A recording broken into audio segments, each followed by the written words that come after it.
burning its way through his arteries as if it were a light. He didn't know whether he felt hot or cold, although his forehead was crowned with beads of perspiration. He had seen Angie's breasts pressed against the polished floor. He had seen the curve of her bottom where she had lifted one leg. He was playing draughts with Henry to calm himself down, to keep his mind orderly, to stop himself from raging around the apartment in an explosion of frustrated lust and ungovernable hatred. He had once wondered, in what now seemed like a life that he had never even lived, how muggers could approach total strangers and hit them or stab them without any hesitation and without any apparent qualms. He knew now. He was boiling with such utter contempt for everybody around him, such furious selfishness, that when Henry managed to crown his first draught, he had to clasp his hands tightly together to prevent himself from hurling the board across the room and hitting Henry in the face. Henry glanced at him quickly. "If I win, you won't kill me, will you?" "Are you psychic, too?" Henry shook his head. "Just observant. Ever since I dried out, I started taking notice of the world around me. I couldn't believe how much of it I'd missed in 40 years of boozing." He crowned another draught. "I guess you could say that these days I see things the way that a small child sees them." "What made you stop drinking?" asked Stanley. "This did. Being a night warrior. Understanding for the first time that other people relied on me. Drinking is a way of copping out, of failing to live up to your responsibilities. Being a night warrior is just about the direct opposite of that." Stanley put down his glass of vodka. "Oh, don't mind me," Henry smiled. "I'm just one of those guys who never knew when to stop." "Maybe I should too," said Stanley. Henry said, "A little Dutch courage won't do you any harm. Not tonight." Later, Springer emerged from her room wearing a tight white woolen dress, her blonde hair cropped in a shining crew-cut. Without a word, she went into the kitchen on very high-heeled white shoes and started to prepare them a meal. She didn't call any of them or even look at them, and they gathered that she wanted to be left alone. "Never seen her so tense," Henry remarked, looking up from his newspaper. Stanley said, "Do you think she has any cause to be?" Henry shrugged. "We've never sailed quite so close to the wind before. Never come quite so near to old Scratch himself. I should think that Springer is pretty worried about what kind of catastrophic wrath we're going to be stirring up, filling a contract on Satan's favorite domestic. Imagine what God would feel like if a couple of demons took out St. Ursula." "Are you kidding me?" Stanley asked him. "Only partly," said Henry. "This is pretty damned dangerous stuff, what we're expected to do tonight." Stanley was silent for a moment. Then he said, "Henry, I want you to promise me something." "Say the word." "I want you to promise me that if I start doing something crazy, something that jeopardizes everybody else, well, I want you to promise that you'll deal with me. Do you understand what I mean?" Henry stared back at him for a long time. "Yes, Stanley, I understand. I already made that promise to Springer." Springer had made them a sparse and elegant Japanese meal, served in black lacquered bento or lunch boxes, each with an open top shelf and 2 drawers underneath. On the top layer, she had arranged a dried chrysanthemum leaf with a sliced clam on top, and a skewer of ginkgo nuts and a bundle of spinach. In the second layer, there were 2 fish balls separated by a chrysanthemum leaf, glazed beans, 1 rice ball, and a knot of wakame seaweed. The bottom layer contained a cube of pickled pork, 3 flower-shaped slices of carrot, 3 shrimps alternated with slices of lemon, and a tiny mound of finely shredded radish. For Leon, she had prepared shrimp and sesame toast, which happened to be his favourite Oriental food. She had invited Gordon to come from the hotel to join them, but in Angie's words, Gordon had got the hump and said he would order something from room service, thank you very much. Stanley appreciated the sparsity of Springer's meal. It felt more like a last supper than a warrior's breakfast. They spoke very little, except to compliment Springer with exaggerated politeness on her cooking. When it was over, and Leon had helped Springer to clear away, they sat around the living room for a quarter of an hour, until Henry stood up and cleared his throat and said, "This is my bedtime, folks." He went around to each of them and shook their hands. "I'm not going to make any speeches," he said, "but I want you to know that what you're about to do is something brave and noble, and that, however it comes out, it will never be forgotten, not ever, not as long as there are night warriors to tell the tale. Now all I can say is, see you in the morning, I hope." Chapter 8. Chalk Face. Stanley climbed into bed, feeling as if his brain had been laid bare and lashed by armfuls of stinging nettles. He lay back in the darkness, staring up at the patterns of light on the ceiling, and took 4 or 5 slow, deep breaths to relax himself. But deep breathing did no good at all. It only made him feel hyperventilated and giddy, and his brain still throbbed with half-formed anxieties and misshapen terrors. He licked his lips and haltingly recited the sacred incantation of Ashapola. "Now, when the face of the world is hidden in darkness, let us be conveyed to the place of our meeting, armed and armoured. And let us be nourished by the power that is dedicated to the cleaving of darkness, the settling of all black matters, and the dissipation of evil. So be it." He said it 3 times, as Springer had instructed them, but by the time he had finished, he was no more sleepy than he was when he had first climbed into bed. A panicky thought came over him. Supposing all the other night warriors fell asleep and he didn't? Supposing they went in search of Isabel Gowdie and left him behind? Knitted Hood wouldn't be very pleased with him then.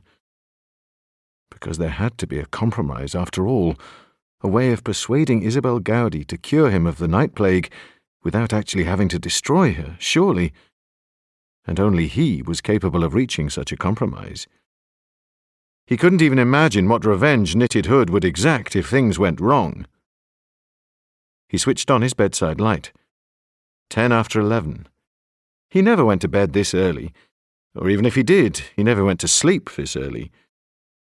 He picked up the book he had borrowed from Springer, My Life, by the artist and naturalist Thomas Bewick. On setting out, I always waded through the first pool I met with, and had sometimes the river to wade at the far end. I never changed my clothes, however they might be soaked with wet, and though they might be stiffened with frost, on my return home at night. Stanley read 5 or 6 pages, then replaced the book on the bedside table and switched off the light. In spite of himself, he started to slip in and out of sleep, and had extraordinary dreams of Thomas Bewick crossing rivers on stilts, and of a hanged naval officer that Bewick had once come across, rotating on the end of his rope, while his dog sat below him and watched him spin. He thought that he could hear voices, although he couldn't decide where they were coming from, whether they were near or far away. He sat up and listened. They seemed to be coming from the living room, and it occurred to him that everybody else must have fallen asleep, and that they had already become night warriors. He rose from his bed and moved silently across the room. As he did so, however, he realized that he was gliding rather than walking. In fact, he didn't even have to move his legs. He raised one hand in front of his face and saw that it was transparent. He could see the outlines of the door right through his fingers. In fear and fascination, he turned around and looked back towards his bed. He was still lying there, his eyes closed, his mouth slightly open, one arm resting outside the covers. He had left his body. He was nothing more than a dream self, a sleeping memory of what he was really like. He passed through the wall of his bedroom into the living room. The molecules of the wall made a shushing noise against his ears as he penetrated it. He was right. All of the others had already left their sleeping bodies, including Gordon, who must have floated over through the night from the Petersham Hotel, and they were gathered in a circle waiting for him. Springer was standing a little way away from the night warriors. She wore a floor-length robe of pure white silk, rather like a priestess, and her hair was gathered in a silver-threaded snood. "Your time has now come," she told them, as Stanley joined them, standing right behind Leon. "You are night warriors now. You are members of that great and glorious host who captured and chained all 999 manifestations of the devil, and who earned for all time the gratitude of Ashapola and the Council of Messengers. You have dedicated your dream selves to the extinction of evil, and in particular to the pursuit and capture of Isabel Gowdie, the witch woman, Satan's most favored servant, and all of her carriers." She raised both arms, closed her eyes, and lifted her face upwards. Around her slender wrists, 5 bangles of golden light materialized. She whispered, "Ashapola, lend your power to these your servants." And slowly and silently the bangles rose over her hands and floated across the room, so that each of the 5 night warriors was crowned by a golden halo. Almost immediately, the halos dissolved and disappeared, but as they did so, Stanley felt a huge surge of energy in every muscle. Around his head, his glass helmet appeared, with its contra-rotating metal circlets.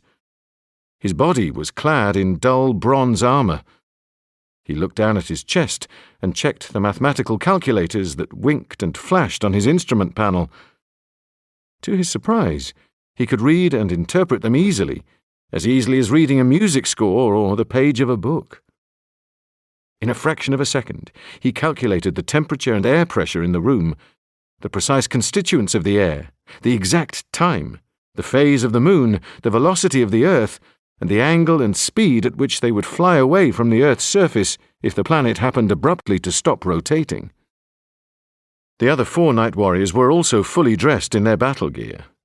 Keldak in his green metallic armor, Ephis in her mask-like lacework helmet and endlessly changing leotard of lights, Zasta in his golden armor with his racks of shining knives, and Kha'Zix in his slabby metallic suit of darkly gleaming crimson.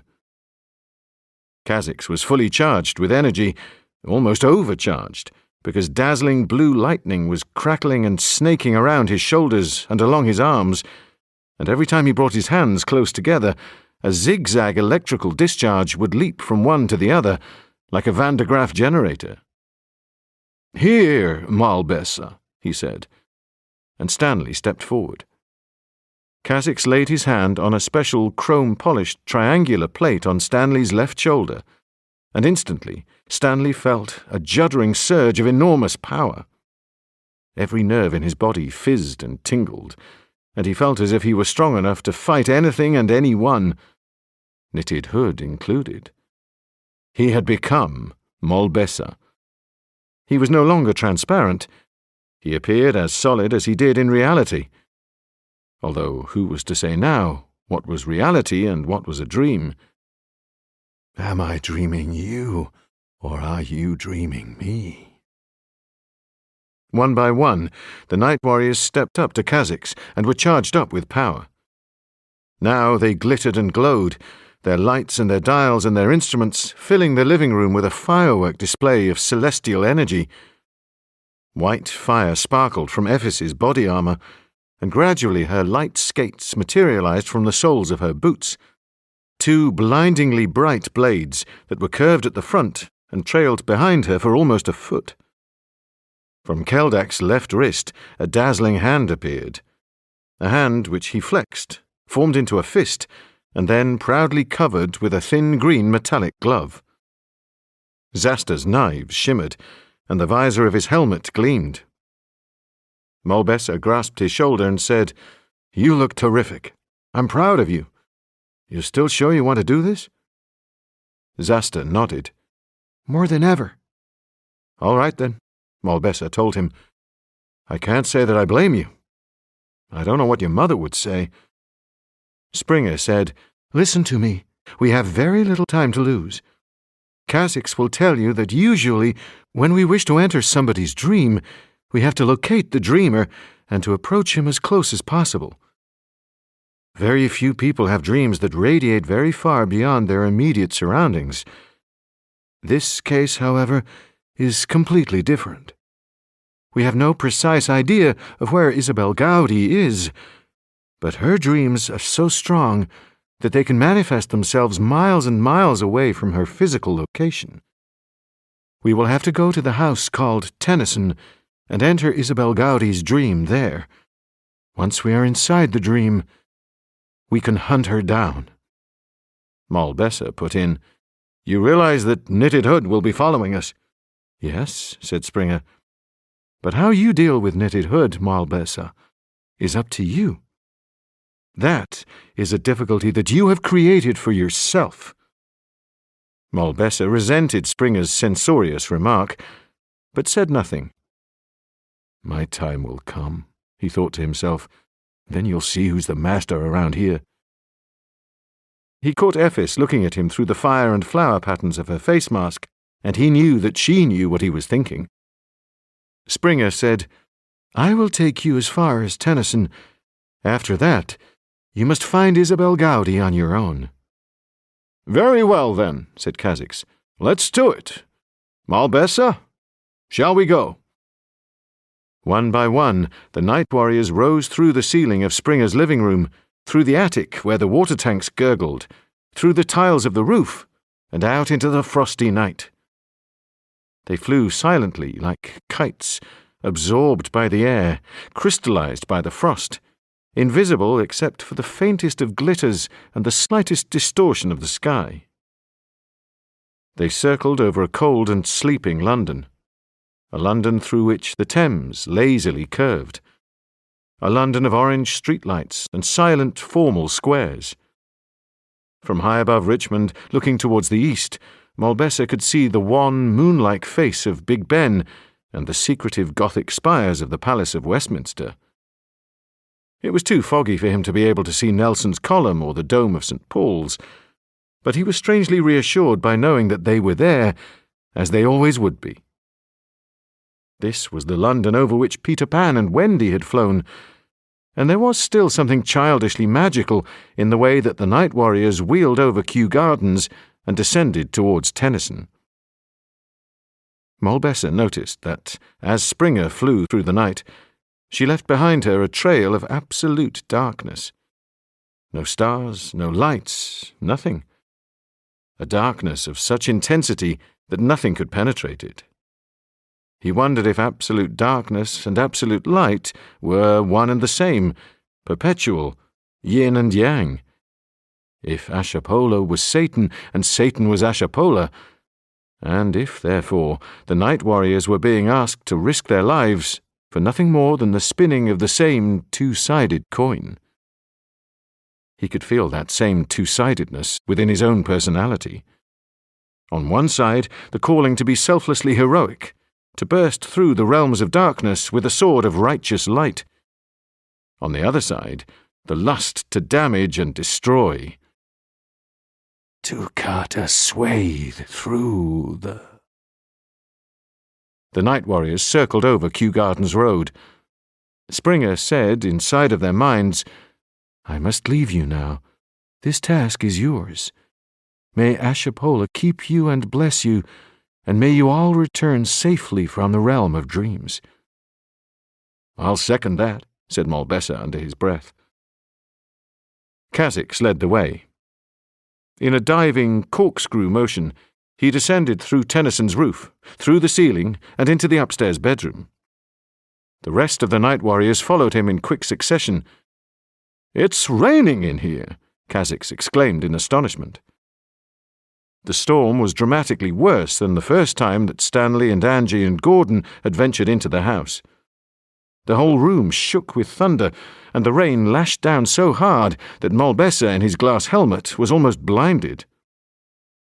"This is her dream," Malbessa shouted to Kha'Zix. "Her carriers use this house as a way of escaping from the real world." "I'm soaking," Ephis complained. Kha'Zix looked around the room. Then he nodded. "We should be able to enter this dream as easily as any other.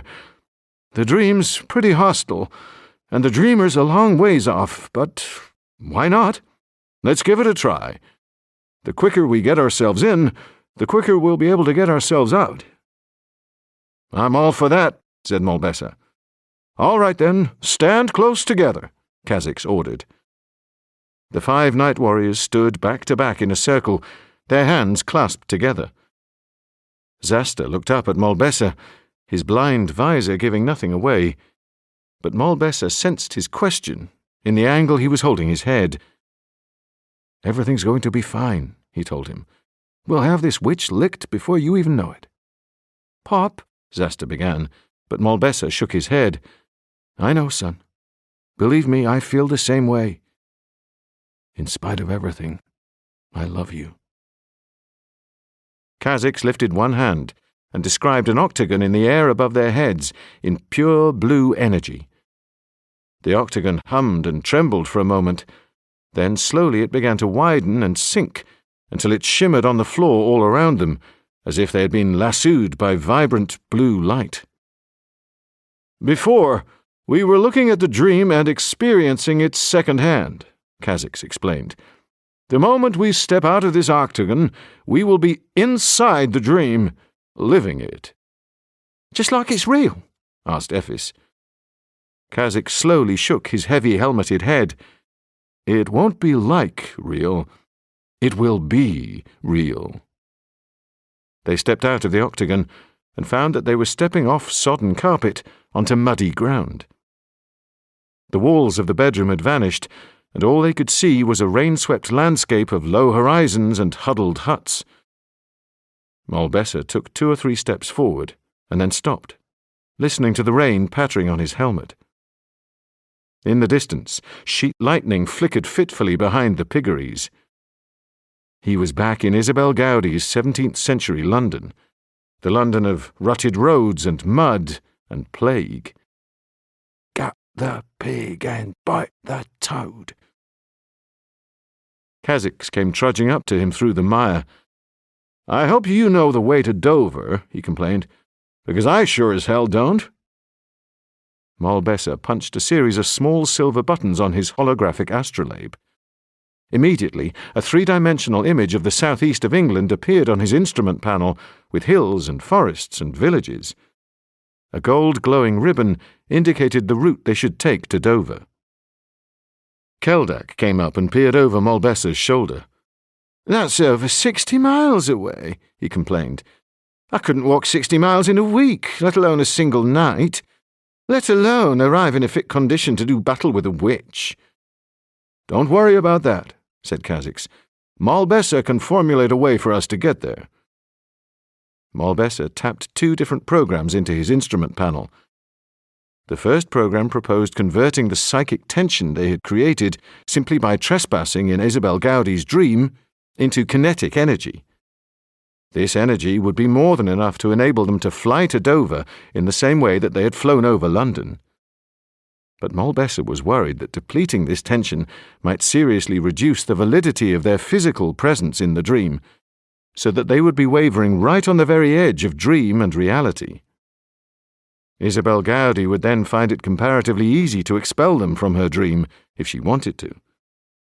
The second program suggested time compression, speeding up a 12-hour walk to 12 seconds. The snag was that this program would use up most of their backup energy. They would be able to fight with the energy they had already, but there wouldn't be anything left in reserve. "It's a hell of a risk," said Kha'Zix. "We could easily find ourselves in the position of having to choose between destroying Isabel Gowdie or escaping from out of the dream.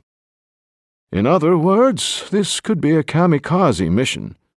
Once our energy's gone, there's no way of getting back. Not unless another charge keeper comes in to rescue us." "Isn't there any other way of getting to Dover?" asked Keldak.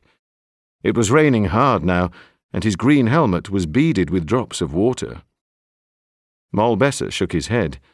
"We could levitate in low-level orbit and allow the world to pass under us. But that would take all of the energy in Kha'Zix's reserves." "What's it to be, then?" asked Kha'Zix. Molbessa said, "Time compression, that's my personal choice. We can get to Dover in 12 seconds flat, which will make it much more difficult for Knitted Hood to follow us, and if we're fast enough, we might be able to locate Isabel Gowdie before he realizes where we are." "We can find her," put in Zasta. "We can find her easy." "Oh, yes?" asked Molbessa. "And how are we going to do that?" "Springer gave me this," said Zasta, and held out the talisman that Molbessa had found in the drawer in Springer's kitchen, the rusted Celtic cross tied with rotten linen. "Springer said that it was torn from Isabel Gowdie's throat when she was condemned to be burned by the Scottish court. It's supposed to bring people back to life. But it would never work for anybody else, only Isabel Gowdie. When it gets close to Isabel Gowdie, it's supposed to sing. The judges in the Scottish court blindfolded it because they thought it could see." Molbessa held out his hand, and hesitantly Zasta wound up the talisman's string and passed it over. Molbessa pressed the talisman tightly against the palm of his hand. It was dead cold, and it was silent. "She's not here. She's nowhere near here. But if this really works—" "Springer said she was sure that it works," Zasta insisted. "Why did she give it to you instead of directly to me?" "She said you might not believe her." "And what else?" "She said that you might have argued against taking it into the dream. She said that half of you wants to find Isabel Gowdie, and the other half doesn't." "I see," said Molbessa. "If that's the way she feels, then you'd better keep it, in case I accidentally on purpose lose it or pretend that I can't hear it singing." "It's all right," said Zasta. "You keep it. Springer said you should. It's kind of an act of faith, something to help you to focus your belief." It was extraordinary for Molbessa to hear his 10-year-old son talking like this. But Kha'Zix had been right. As a night warrior, Zasta was far more mature, far more assured. As well as the education of a good modern grade school, he had the wisdom of centuries and the inherited experience of scores of previous lives. "Okay," said Molbessa, and lowered Isabel Gowdie's talisman around his helmet. "Let's go witch hunting." The night warriors stood close together, their armor trickling with rain. Molbessa punched into his instrument panel the full formula for time compression, which was a fascinating reworking of Einstein's theory of relativity, formulated laterally rather than progressively. As he completed the formula, Molbessa saw a dark triangular shadow emerge from behind the piggeries. It remained motionless for a long while, then it moved slightly, and he could see the pale oval of Knitted Hood's face. As he had promised, Knitted Hood was watching him, following him. Molbessa smiled grimly to himself. He hoped, for Knitted Hood's sake, that he was capable of travelling at 18,000 miles an hour, because that was how fast the night warriors would be travelling on their way to Dover. He took a shining cartridge out of his ammunition belt and slotted it into the side of the instrument panel. There was a brief, high-pitched gabbling noise as the program was loaded into the cartridge. Then Molbessa took the cartridge out, drew back the sliding chamber of his equation gun, and loaded it. Knitted Hood watched him without moving. Acrid brown smoke drifted through the rain, carrying the smell of wet timber smouldering, and Hessian, and human flesh. Isabel Gowdie's dream was a charnel house, a crematorium of the human spirit. Molbessa said, "Ready?" and prepared to fire. As he did so, however, the girl with the cart appeared, only 50 or 60 yards away, trundling another load of nodding white bodies along the rutted track. She turned her head to stare at them as she passed by, and again Moll-Besser had the nagging sensation that he knew her, that he had seen her somewhere before. Yet he couldn't place her, and before he could look at her more closely, she had turned her head away and continued along the track. A dead arm swung from the side of her handcart, beckoning, beckoning. A child's body slipped sideways as she negotiated a particularly deep rut, and stared at Moll-Besser with bruised, unseeing eyes. "Some dream," Keldak remarked. "This is more like a nightmare." "Life was a nightmare in those days," Kha'Zix commented. "Just think about it. We've only had antibiotics since World War II. If you caught anything serious in the 17th century, if you caught the flu in the 17th century, you'd be lucky to survive it."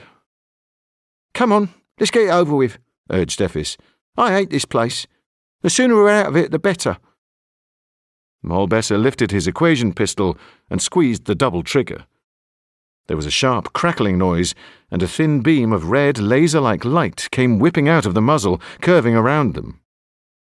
It spun faster and faster, around and around, until it had enclosed them in a basket of interlaced red light. They could hear nothing but the laser's deafening crackle, like having an untuned radio pressed against each ear. Then there was a taut, deeply pressurized implosion. Zasta shouted out loud. The world rushed in on them from all sides like an avalanche, and they were buried in solid silence. They couldn't move, couldn't speak, couldn't see. All they had was the helpless understanding that they were compressing 12 hours of their lives into 12 seconds. That for each of those seconds they were hurtling towards Dover at an unimaginable velocity, disobeying the laws of time and space and gravity. 12 seconds seemed to last forever, but then Moll-Besser heard rain prickling against his helmet again and opened his eyes. The night warriors were standing together on the grey battlements of Dover Castle, overlooking the battleship grey waves of the English Channel.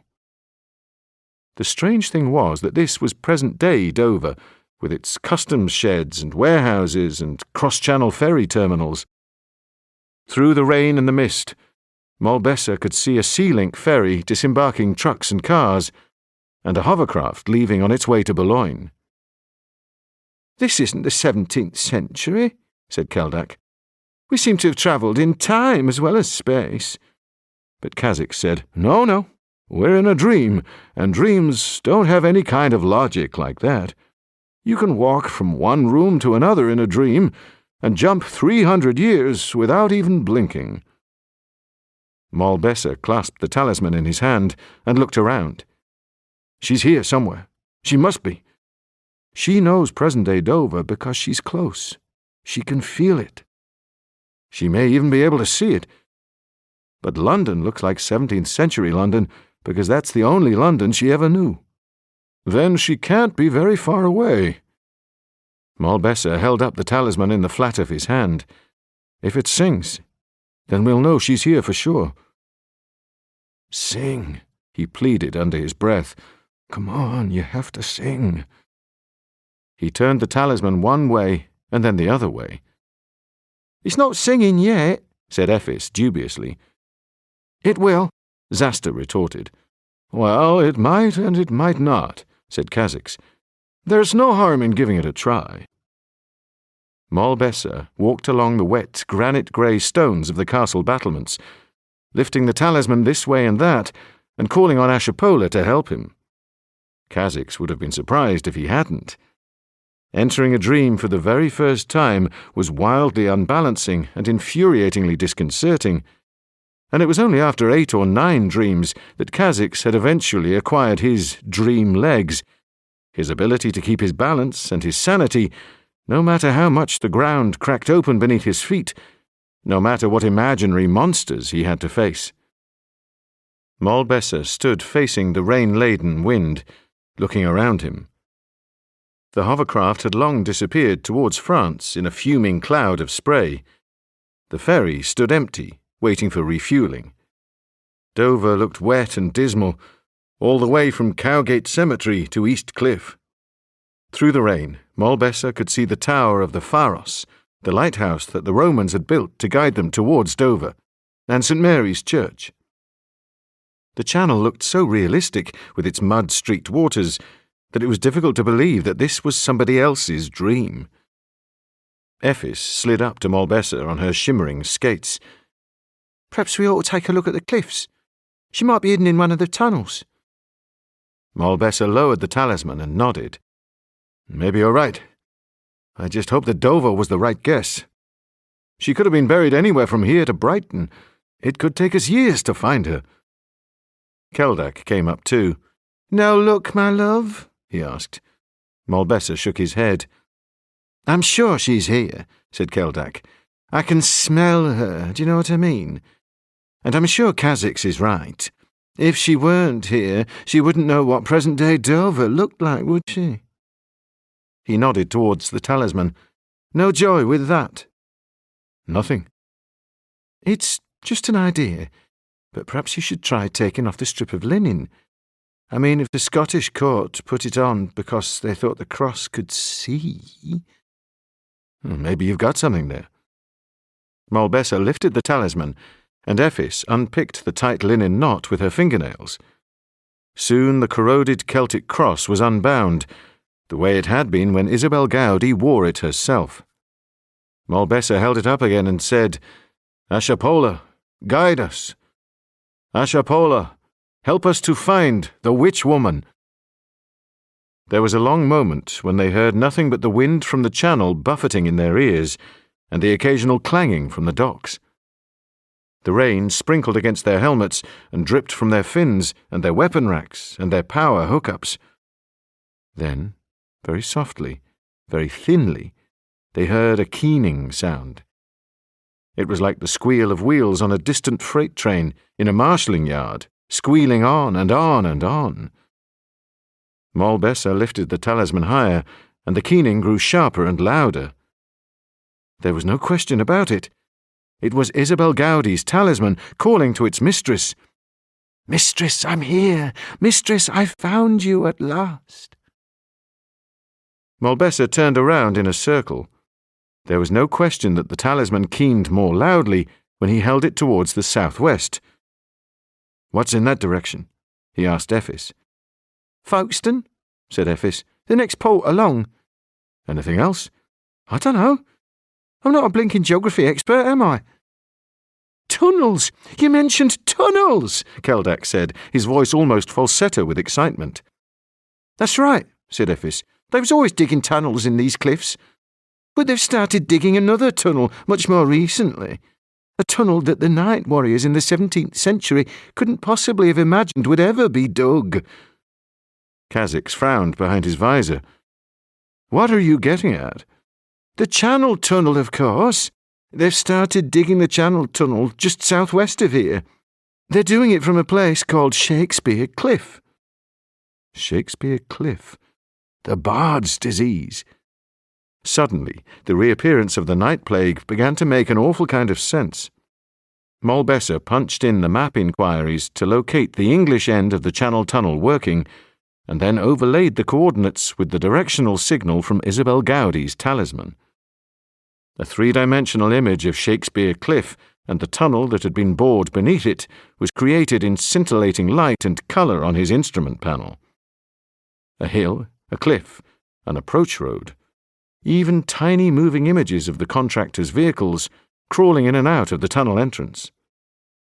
Across this image, a penetratingly thin green line passed from one side to the other, representing the exact direction in which the talisman keened the most loudly. The thin green line passed precisely through the eastern wall of the tunnel, 175 yards in. "That's it," breathed Khazix. "We've found her. She's there." They left the castle and descended into the town. Although it was a sharp representation of modern-day Dover, almost unreal in its clarity and detail, the people who filled the streets were the same distorted cripples and plague victims who had populated Isabel Gowdie's dream London. Suspicious eyes watched them from shops and cafes and garages. As they passed the offices of the National Union of Seamen, they saw blue-tinted lobster-like faces pressed against the glass. Some of the passers-by were blurred and only half-formed, as if they had been painted in oils and then smeared while the paint was still wet. It took them nearly a half-hour to reach the Channel Tunnel workings. A wide cutting had been hewn through the chalky downs, and earth-moving trucks toiled in and out of it, their wheels thick with whitish mud. The night warriors stood above the tunnel entrance for a while, the 5 of them silhouetted against the rainy sky, listening to the noise of drilling and blasting and the blaring of heavy vehicles. "All right, then," said Kha'Zix at last. "Let's take a look at this lady." They descended the wet, chalky slope. Molbessa noticed that Zasta stayed close to him and thought to himself, "He might be a night warrior, but he's still my son." He turned around and saw that Ephis was close behind him too. Maybe he could still give people strength. Maybe he could still give them guidance. The night plague hadn't yet overwhelmed him altogether. They'd almost reached the tunnel entrance when a heavily built, misshapen man appeared. He wore a builder's donkey jacket and chalk-filthy overalls, and he walked with a swivelling limp. He stood in front of them, leaning to one side, barring their way. His eyes were small and colourless and piggish, and the waxy skin of his face seemed to ripple and shift. "Here, you're trespassing," he told them. His voice was a treble-noted blare. "Don't you know it's dangerous?" "We're inspectors," said Kha'Zix ambiguously. "You can't come down here," the misshapen man repeated. "We have to," said Kha'Zix.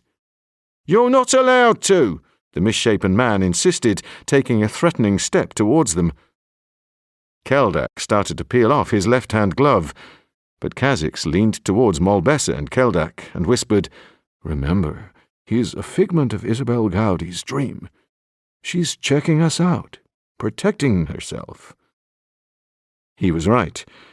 The misshapen man circled around them, eyeing them up and down. His face constantly altered as he looked at them. His chin bulging, his cheeks sinking, his forehead sloping. But after he had completed a full circle, he said in a peculiarly feminine voice, "All right. You can take a look around if you want to." He stood aside, and one by one they walked past him and into the massive vestibule of the tunnel. There were lights and generators and trucks everywhere, and miles of snaking cable, and vast yellow-painted earth-boring machines bellowed past them on their way to the tunnel face. The noise inside the tunnel was shattering. Molbessa could hardly hear himself think. What Isabel Gowdie must have suffered when the Channel Tunnel Company came boring into Shakespeare Cliff, he couldn't even imagine. The 5 of them walked along the tunnel until Molbessa's instrument panel told them that they had reached the precise point where the talisman's signal intersected with the holographic map of the Channel Tunnel. Molbessa lifted his hand and shouted, "This is it! We're here! We've made it!" The rest of the night warriors stopped and looked around. The tunnel walls were chalk white and glossy with wet, white and glossy as Knitted Hood's mask. There were lights everywhere, working lamps and halogen inspection lamps, so bright that Kha'Zix had darkened the glass of his visor, but no sign anywhere of Isabel Gowdie. "You're sure this is the right place?" Kha'Zix bellowed at Molbessa. Molbessa lifted the talisman up to the side of his helmet, and he could hear it singing, a high-pitched screaming that tore through his ears like the blade of a tile-cutting saw. "The cross seems to think that it is," he shouted back, "and my instruments are absolutely sure of it." "Then where is she?" Kha'Zix demanded. "I don't see her anywhere." They prowled up and down, running their hands over the walls, kicking at the floor, staring up at the 30-foot ceiling. All the time, compressors roared, drills hammered, and workmen shouted to each other. "She's not here," Keldak called out. "If you ask me, dear, she's been leading you all round the bushes." "She's here," Molbessa insisted, jabbing at his instrument panel. "Look at this image." This is the tunnel, and this is where the Celtic cross is creating the maximum signal. It's audio-visual mathematics, plain and simple. She's here." "All right, then, if she's here, where is she?" Keldak demanded. "If you're so incredibly clever, where?" It was then that Zasta tugged at Molbessa's arm. Molbessa looked down at him and saw that Zasta was pointing halfway up the drilled chalk tunnel wall. "What?" he said. "What is it?" But Zasta said simply, "Look." Molbessa peered up at the wall. At first he couldn't see anything at all, but gradually he realized what he was looking at. There were 4 small protrusions on the surface of the chalk, no larger than fingertips. And that is what they were, fingertips. The Channel Tunnel drilling machines had missed Isabel Gowdie's imprisoned body by less than 12 inches, although they had broken away just enough of the solid chalk to expose her fingertips.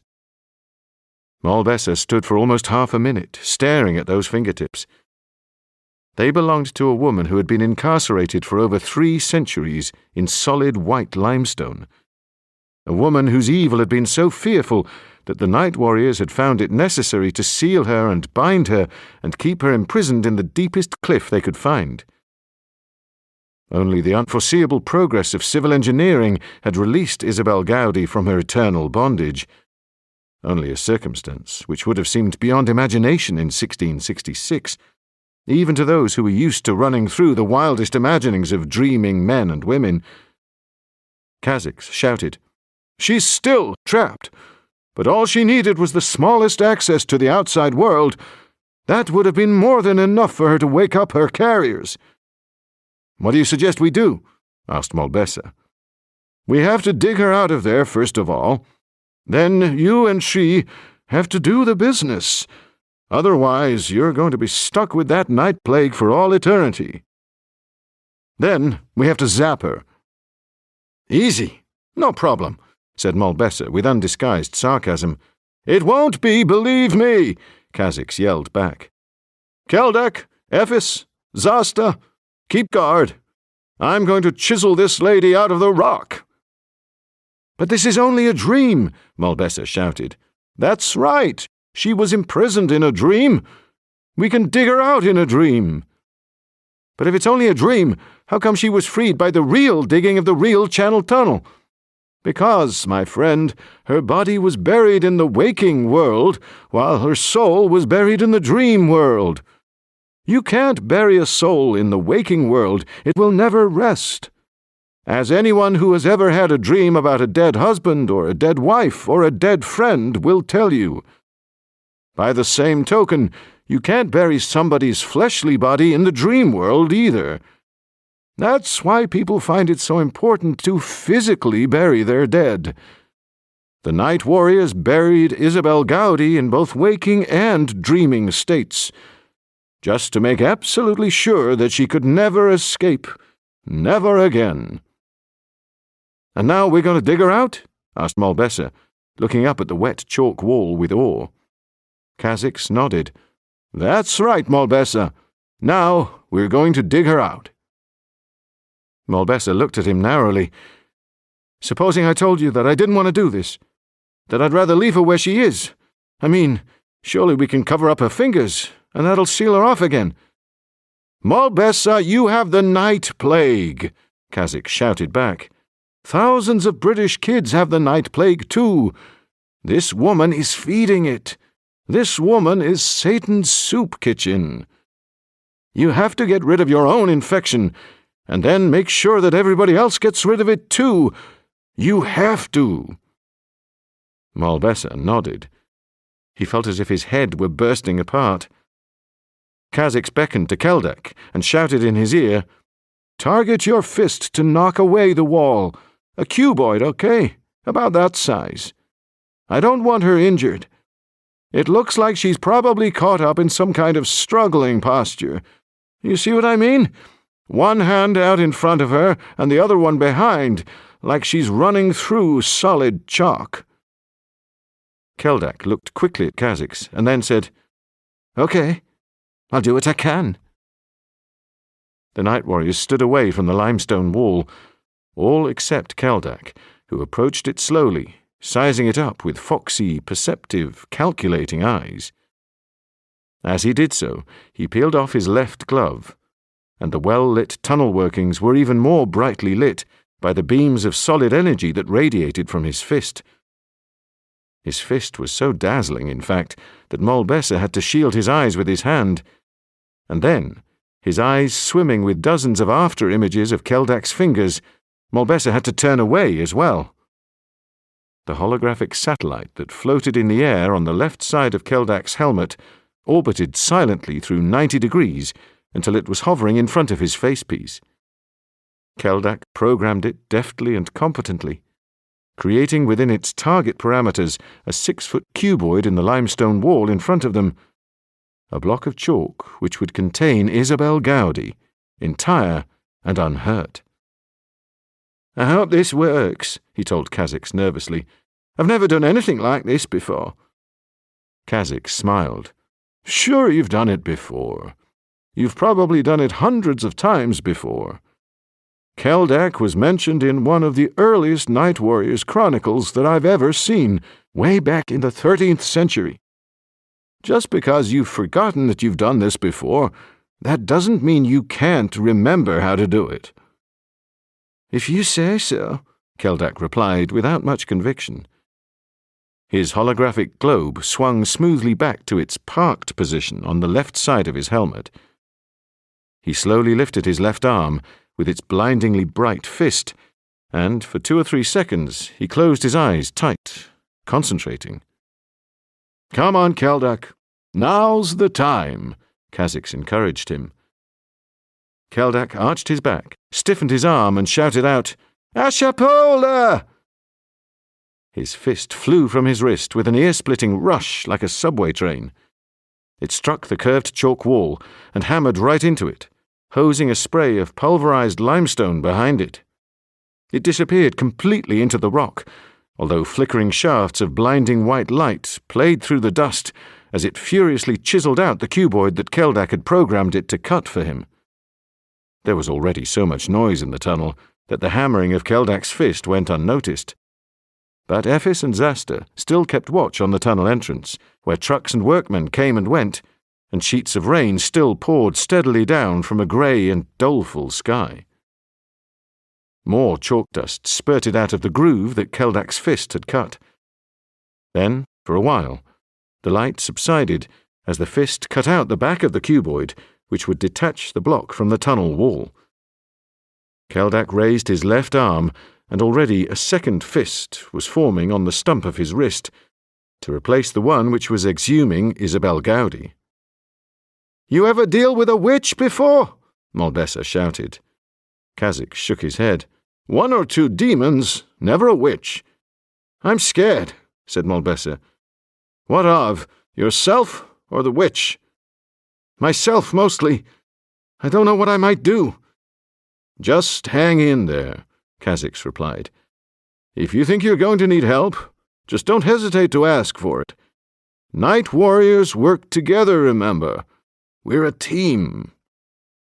Molbessa nodded, but all the same, he was beginning to feel the stirrings of some extraordinary blackness inside him, like a stick stirring molasses.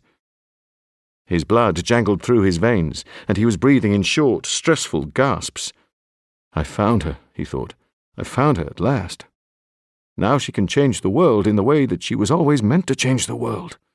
Now she can spread the night plague from pole to pole."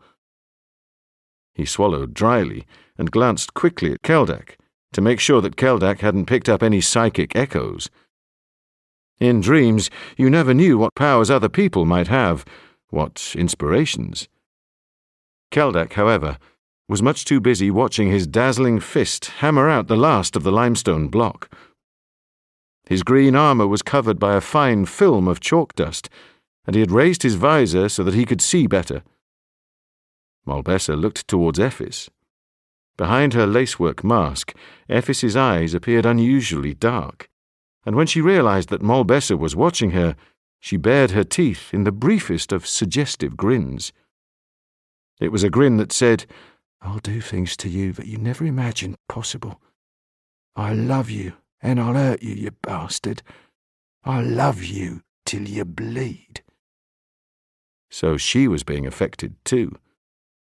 The night plague had infected them both with the lust and cruelty and faithlessness of Satan. And here they were, only feet away from Satan's favourite servant. Their stomachs churned with nausea, their arteries were burning. The baleful influence of Isabel Gowdie grew stronger and stronger with every hammer of Keldak's fist. There was a clattering tumble of rocks and heavy lurching noise. Keldak's fist had now smashed its way all around the limestone block. All that remained now was for the block to be forced out of the tunnel wall. Keldak swung his holographic globe around again and retargeted it. His second fist flashed from his wrist, zwaff, blinding them all with its magnesium-bright flare. It vanished into the groove around the block in a brilliant interplay of dust and light. There was a second's pause, and then it detonated all of its energy at once, forcing the block to shudder 2 feet out of the rock face. When the dust had settled, Kazik stepped forward and laid his hand on the block. "Malbessa, you and I can lift this out between us. If you can just give us a little mathematical assistance." Malbessa punched 3 different equations into his instrument panel. The first postulated freezing the air just below the lower edge of the block to form a ramp of ice down which they could slide the block with the minimum of effort. The second suggested sending this whole section of the tunnel wall far into the future, to a time when Shakespeare Cliff would have been worn away by natural erosion. The third was simply to create a localized vacuum just in front of the block, so that it would be forced out of the tunnel wall by the surrounding air pressure. He checked the comparative energy levels which these differing solutions would require. The vacuum pull would be the noisiest and the most untidy, but by far the least extravagant. They needed to be thrifty with their power, especially if Knitted Hood caught up with them before they managed to destroy Isabel Gowdie. "All right, let's stand clear," he said. "I'm going to evacuate a cuboid of air exactly equivalent to the size of the block, so the block will be pushed right out of the tunnel wall to fill it. Once it's out, it's going to drop 2 feet, and that's probably going to damage it. So watch out for flying debris." "And watch out for Isabel Gowdie, too," warned Kazik.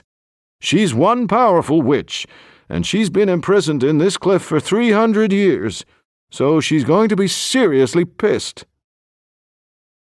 Malbessa loaded his vacuum equation into a cartridge and then slotted the cartridge into his gun. "Are you ready?" he asked Kazik. Kazik nodded. "Let's do it.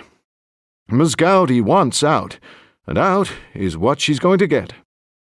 But let's just remember one thing, huh?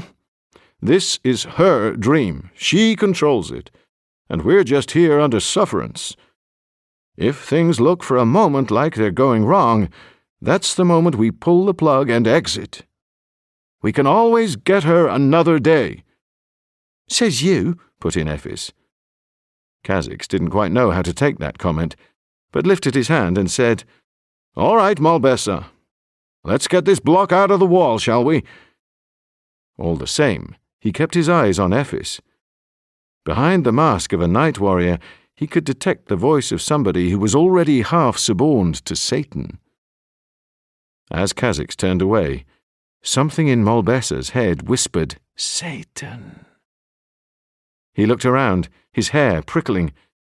He didn't realize that Isabel Gowdie had picked up the name of her master from Kazik's thoughts and amplified them through solid limestone in a desperate cri de coeur. "Satan!" the voice echoed and re-echoed, like the voice of somebody falling and falling down an endless nightmare well. "Satan is the pestilence that was promised," said Ephes. The other night warriors stared at her, all except Malbessa, who knew exactly what she meant. Without any further hesitation, he pulled the double triggers of his equation gun and the cartridge flashed into the air and exploded right in front of the limestone block. Molbesser knew that he was converting mathematical formulae into pure energy, but he hadn't seen an equation cartridge explode before.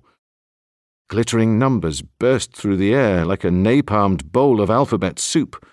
Actual numbers and letters.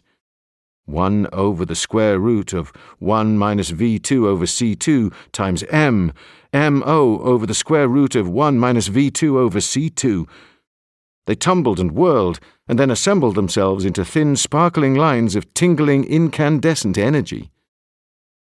"God Almighty," said Ephes, and then the huge limestone block was wrenched out of the tunnel wall with a thunderous rush and collapsed onto the tunnel floor, falling over onto its side and splitting from one corner to the other. The Celtic cross around Molbesser's neck shrieked so piercingly that it made his teeth ache. He tugged it away from him, breaking the string, and thrust it into one of the wallets around his waist. There was a moment's pause while the chalk dust gradually settled, and large pieces of limestone dropped off the sides of the block and fell onto the tunnel floor. Molbesser quickly looked around, but none of the workers in the tunnel appeared to be taking any notice of what they were doing, presumably because Isabel Gowdie didn't want them to. They were creations of her imagination. They would do whatever she wished.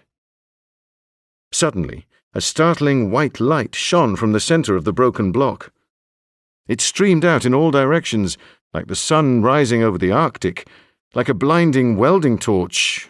White, white, totally white, death, white bone, white eye, blinding white. It was so brilliant that, by comparison, Keldak's fist looked like a dull light bulb. Large, rugged, triangular lumps of chalk began to fall away. The block was disintegrating in front of their eyes. The dazzle from inside it was so intense that all of them darkened their visors or shielded their eyes. The energy was pure white, but there was no question at all about its origins. It was the power of total, absolute evil. It was Satan's power, relentlessly destructive, like unshielded radiation. The kind of power that could pass right through your body and phosphorize your bones and curse your family's genes for generation after generation, one distorted chromosome after another. All the children down all the centuries to come who would suffer pain because of this single blast of blinding power. "And we shall cut a swathe through the world." Molbesser stepped back, tugging Zasta back at the same time. He had imagined Isabel Gowdie in dozens of different manifestations. A hag, a harpy, a blank-eyed siren, a seductive young woman with a bag full of spells. But he had never imagined that she would look like this, or that when she appeared, he would be so overawed. The last fragments of chalk dropped aside, and Isabel Gowdie was free. She lay on her back on a bier of crumbled limestone, one hand still defiantly raised.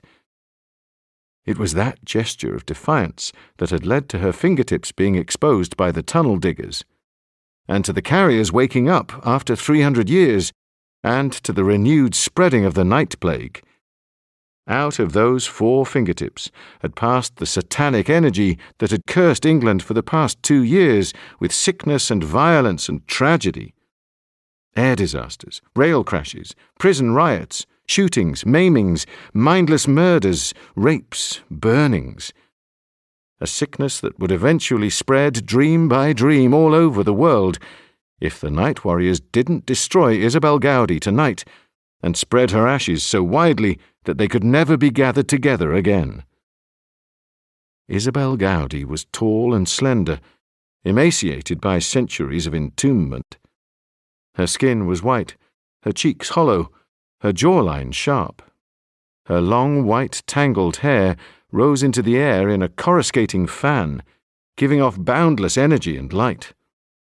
A white linen blindfold had been tied around her eyes, and her temples were studded with a coronet of 17th century screws, which in those days had simply been twisted nails. The screws had been driven right into her skull, and Malbessa intuitively knew that they were part of the night warrior's ritual of sealing a witch's mind, the crown of screws. She was completely naked, with protuberant ribs and hook-like hip bones. Her breasts were small and slanted, and on each nipple the night warriors had placed their seal of black wax, imprinted with the double cross of Ashapola.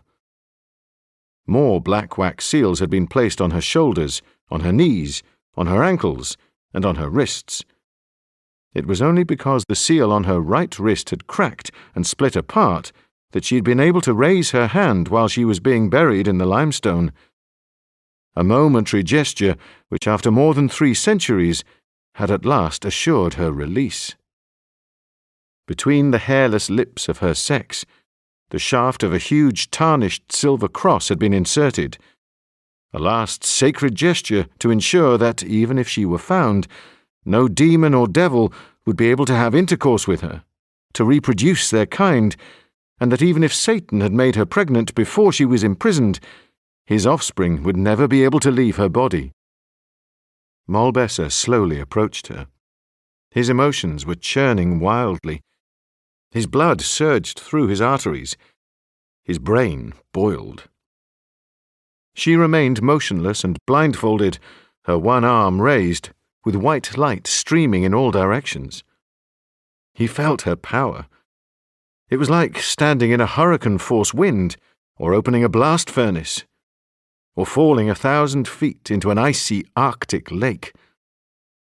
He felt wildly exhilarated, bursting with power. This is what I've been searching for all these years. This power, this influence, this. Now I'll be able to play the violin again, and play not like Stanley Eisner, but like God Almighty. Now they'll fall in front of me. Now they'll weep. But there was something else, too. He was terrified of her.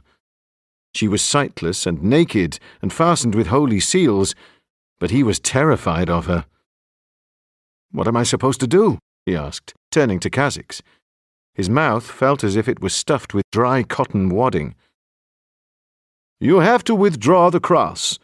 Then you have to have sex with her," Kha'Zix told him. "At the instant you ejaculate, the night plague virus will rush back into her body."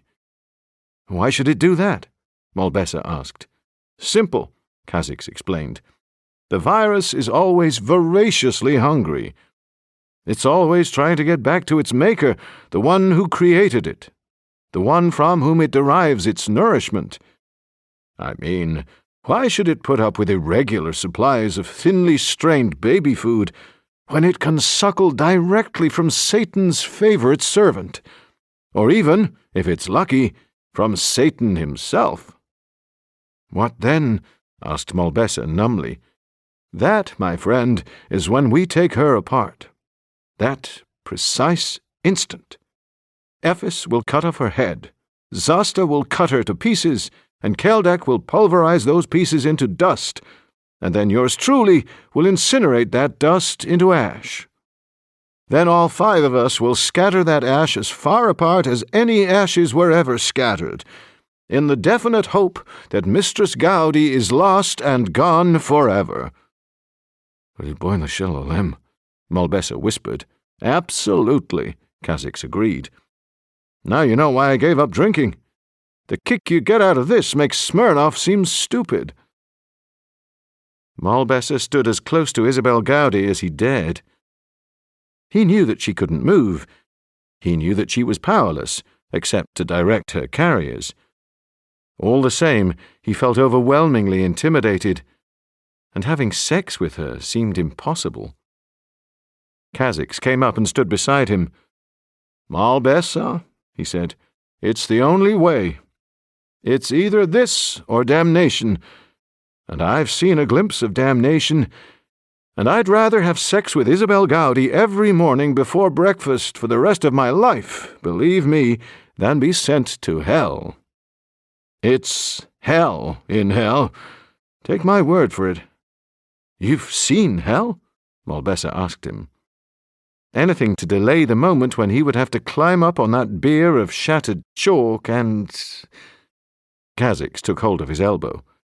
"I've dealt with all kinds of demons, Malbessa, and when you look a demon right in the eye, that's when you see hell. Believe me." He was calm and reassuring and steadfast, but Malbessa still felt rigid with panic. He could have everything he had ever craved. He could be wealthy, famous. Eve could be killed in an automobile accident. All he had to do was break those seals and take out that tarnished cross, and... Kha'Zix said, "Come on, Malbessa. We don't have too much time." "I don't know," Malbessa replied. "Maybe we should give her a chance." "A chance? Look at her. Look at the power that's pouring out of her. That's devilry, Malbessa. She gave up everything for that. Her humanity, her morality, her mortal soul. She was screwed by Satan, Malbessa. Not just a nightmare, not just a figment of anybody's imagination.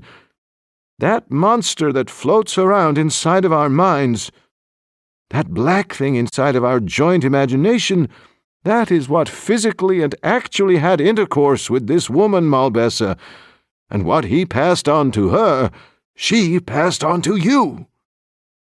"I know that," Malbessa protested. "I know. It's just that—" Kha'Zix looked away, making it obvious that he wasn't prepared even to listen. Malbessa hesitated, and then he said, "Okay, you win.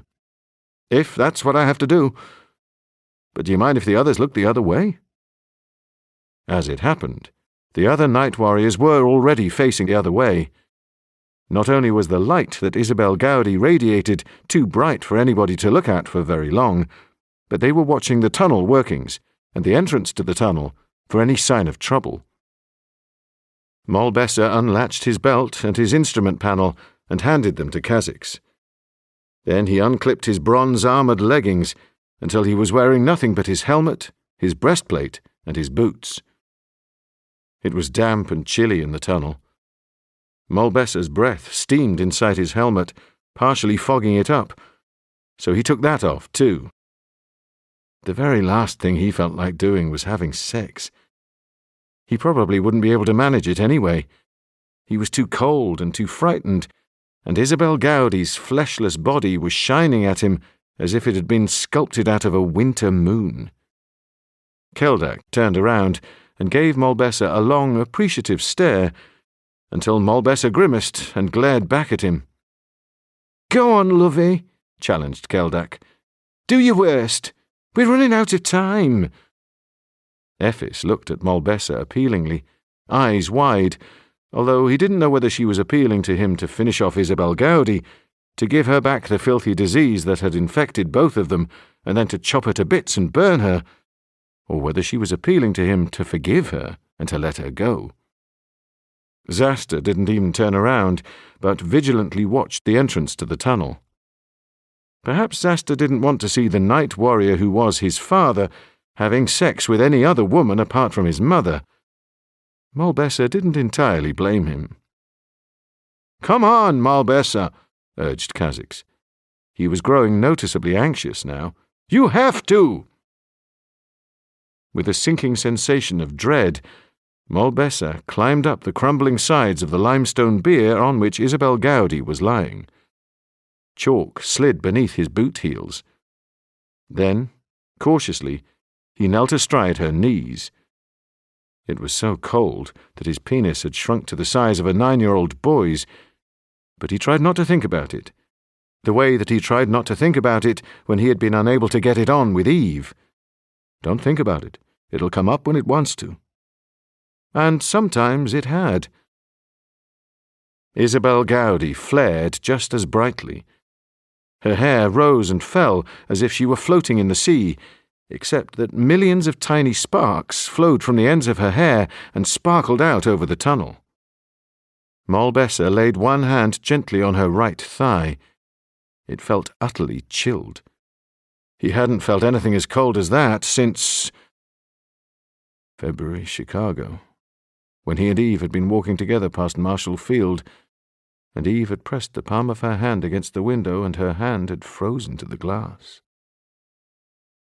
He took hold of the tarnished silver cross and slowly withdrew it. There was the faintest tugging sensation as it came out. Her pale, vaginal lips peeled apart. It was an English altar cross, solid silver. It was untarnished where it had been buried inside her. Moll Besser handed the cross to Kha'Zix, who laid it carefully on the ground. Then he shifted himself higher up on Isabel Gowdie's thighs and took hold of his penis in his hand and pressed it against her vulva. This is ridiculous. I can't do it.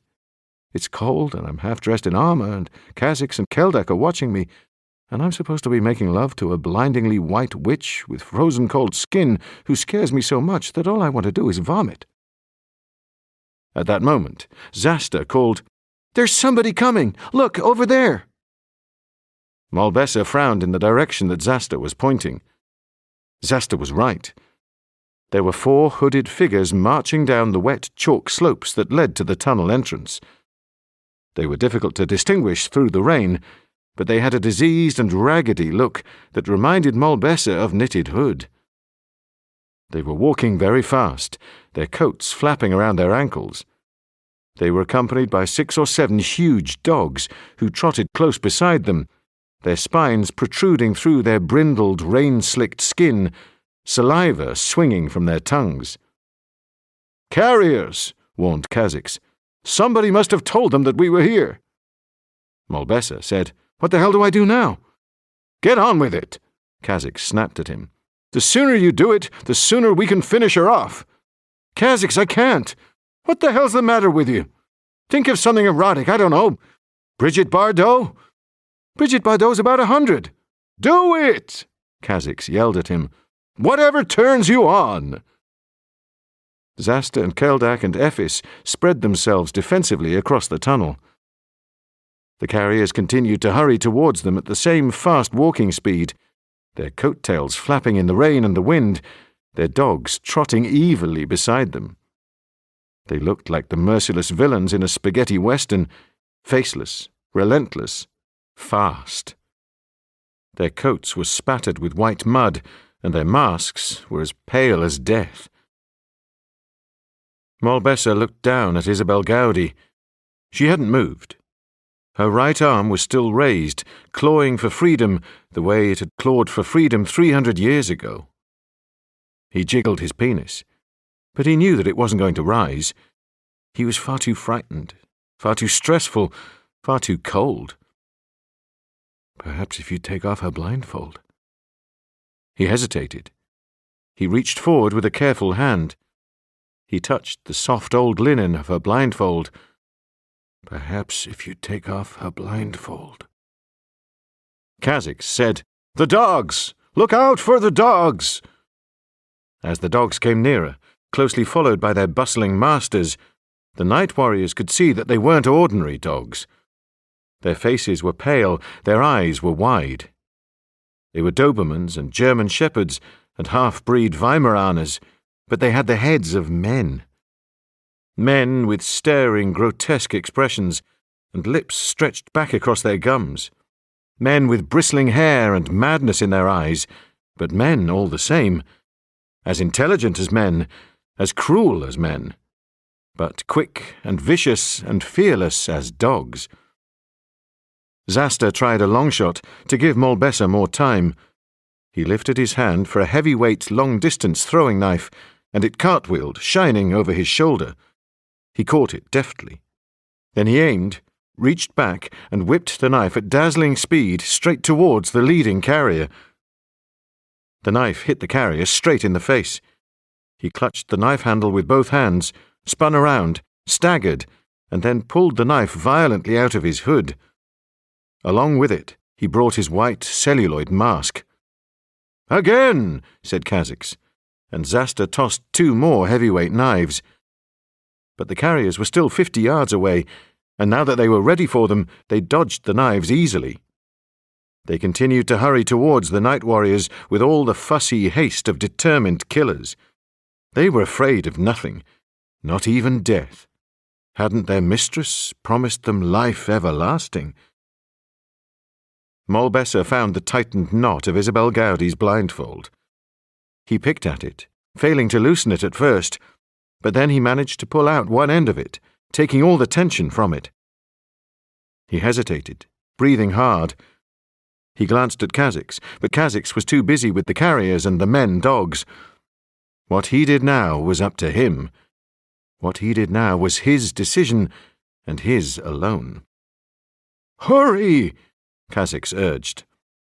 Moll Besser tugged at Isabel Gowdie's blindfold. The fabric was rotten and began to tear, and through the separated well he caught the pale glittering glimpse of an eye.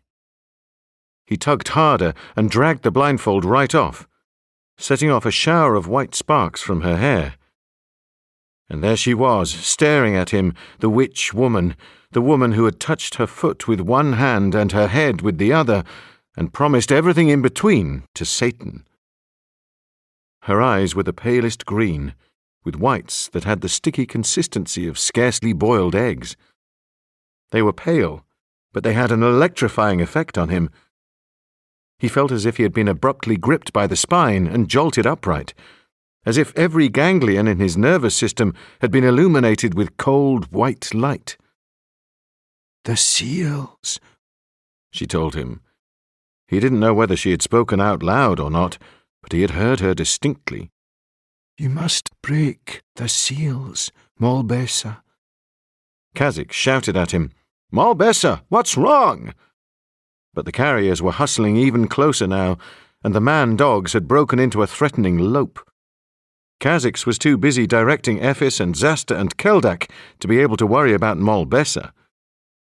Ephis crouched low over her light skates, her armour twinkling. The lenses on her skating boots revolved to catch the maximum brightness from the halogen lights in the tunnel, and almost at once her skate blades intensified to brilliant gold. She hesitated for a second, but then Kha'Zix shouted, "Go!" and she flashed across the floor of the tunnel at almost 100 miles an hour. She skimmed diagonally across the ground like the most elegant speed skater there had ever been, building up velocity with easy flourishes of her skates. The man-dogs saw her coming and scattered, but she had targeted a heavy black and ginger German shepherd with a bristling head like Vincent van Gogh. Along the sides of her forearms, her razor fans opened. "Asha Pola!"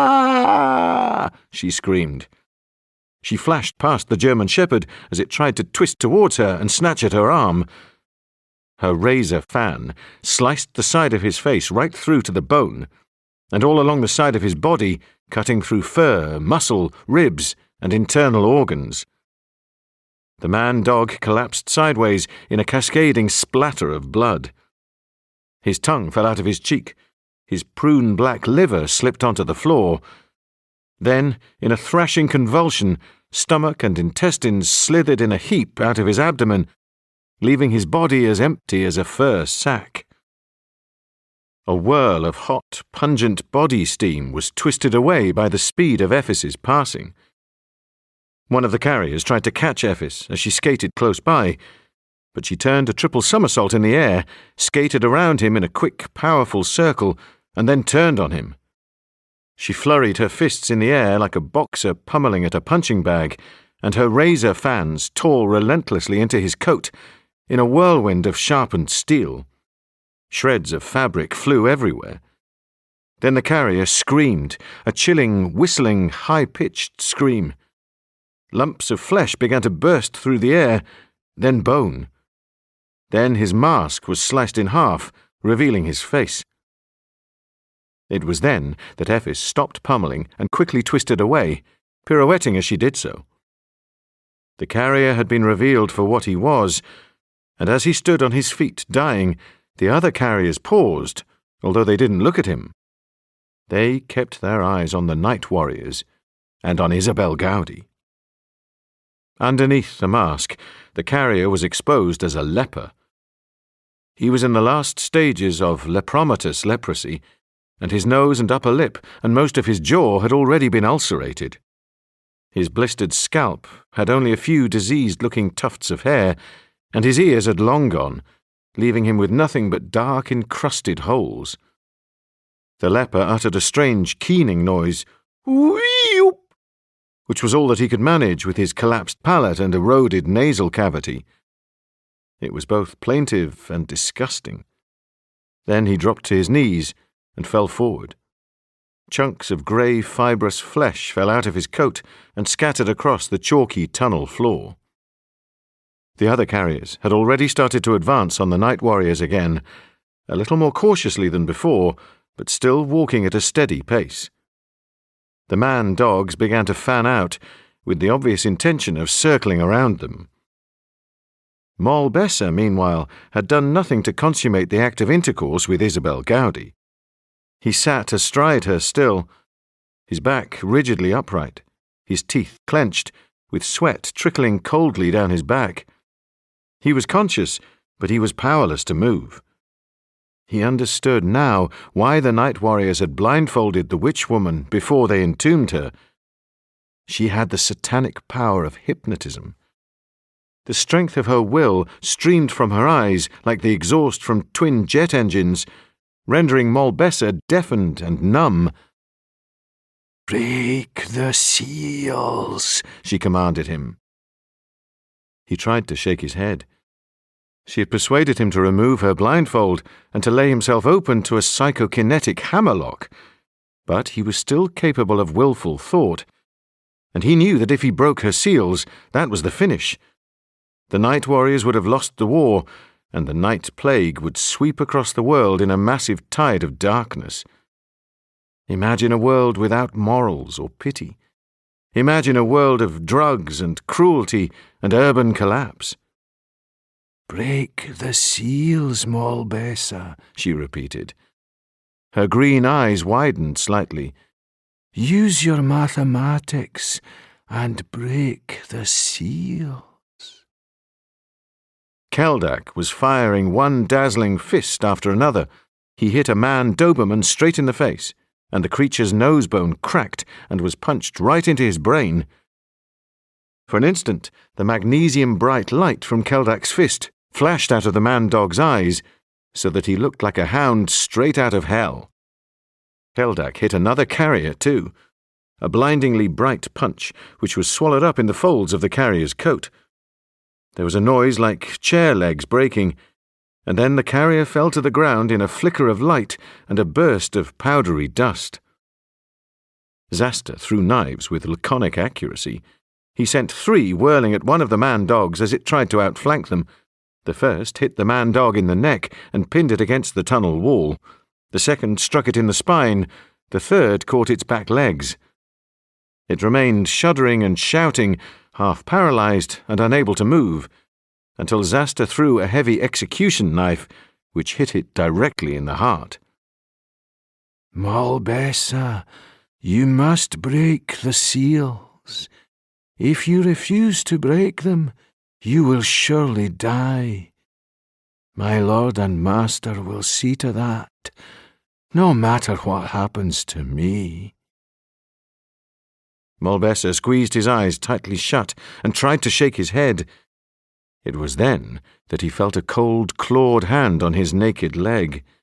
He opened his eyes again and saw that Isabel Gowdie had managed to move her free right arm, and that her fingers were gradually inching their way up his thigh. "Break the seals, my darling Moll Besser." "I can't do that," he gasped. "I came here to—" One sharp fingernail probed the division between his testicles. One sharp thumbnail scratched at his pubic hair. "I have been taken by the Lord and Master of the whole world. Surely you didn't think that you could satisfy me?" Slowly, her long, chilled fingers began to massage his penis. Slowly and erotically, an extraordinary mixture of fear and pleasure, irritation and arousal. As his penis swelled, she began to tug down harder on its outer skin and to dig her nails harder into his flesh. "Break the seals, Moll Besser. Then perhaps I will let you take me." "I can't," he replied, although it sounded more like a prayer than a denial.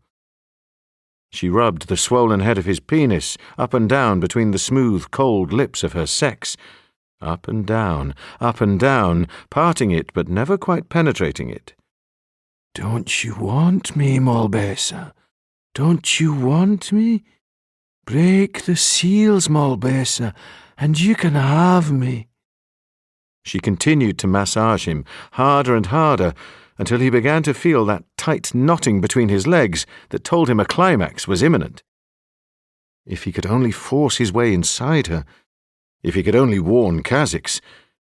But Isabel Gowdie's grip on his mind was as uncompromising as the grip on his penis, and the tunnel all around them flashed and flickered with the light of battle as Kha'Zix and the rest of the night warriors fought to keep the man-dogs and the carriers at bay. "Kha'Zix!" shouted Malbesa. Kha'Zix turned around, but at that instant a huge black, shaggy, wolf-like man-dog sprang up onto his back and buried its teeth in his accumulator connections. The man-dog's teeth crackled with blue sparks. Electrical fireworks crawled across his eyebrows and poured out of his nose. The tunnel was filled with the reek of burned fur and frying human lips. The man-dog was being electrocuted but wouldn't or couldn't let go. Kha'Zix swung his shoulders, trying to shake the heavy man-dog loose, but it wouldn't relinquish its grip. All the time, pure energy was streaming out of Kha'Zix's accumulators, discharging itself in a frenzy of blue sparks from the bristling tips of the man-dog's fur. "God," thought Malbesa, "we're down to the last of our energy in any case. We daren't lose any more." He tried to get up, to help Kha'Zix dislodge the man-dog, but Isabel Gowdie gripped his penis and his brain even tighter and hissed at him ferociously, "Break the seals, Malbesa, if you want to escape me. Break the seals, Malbesa, if you want to be anything more than a eunuch trapped forever in a witch woman's dream." She gave his penis 3 harsh, triumphant rubs, and he ejaculated, pearl-white semen on pearl-white skin. He coughed, saw blackness, saw stars. But even as he softened, Isabel Gowdie still wouldn't let him go.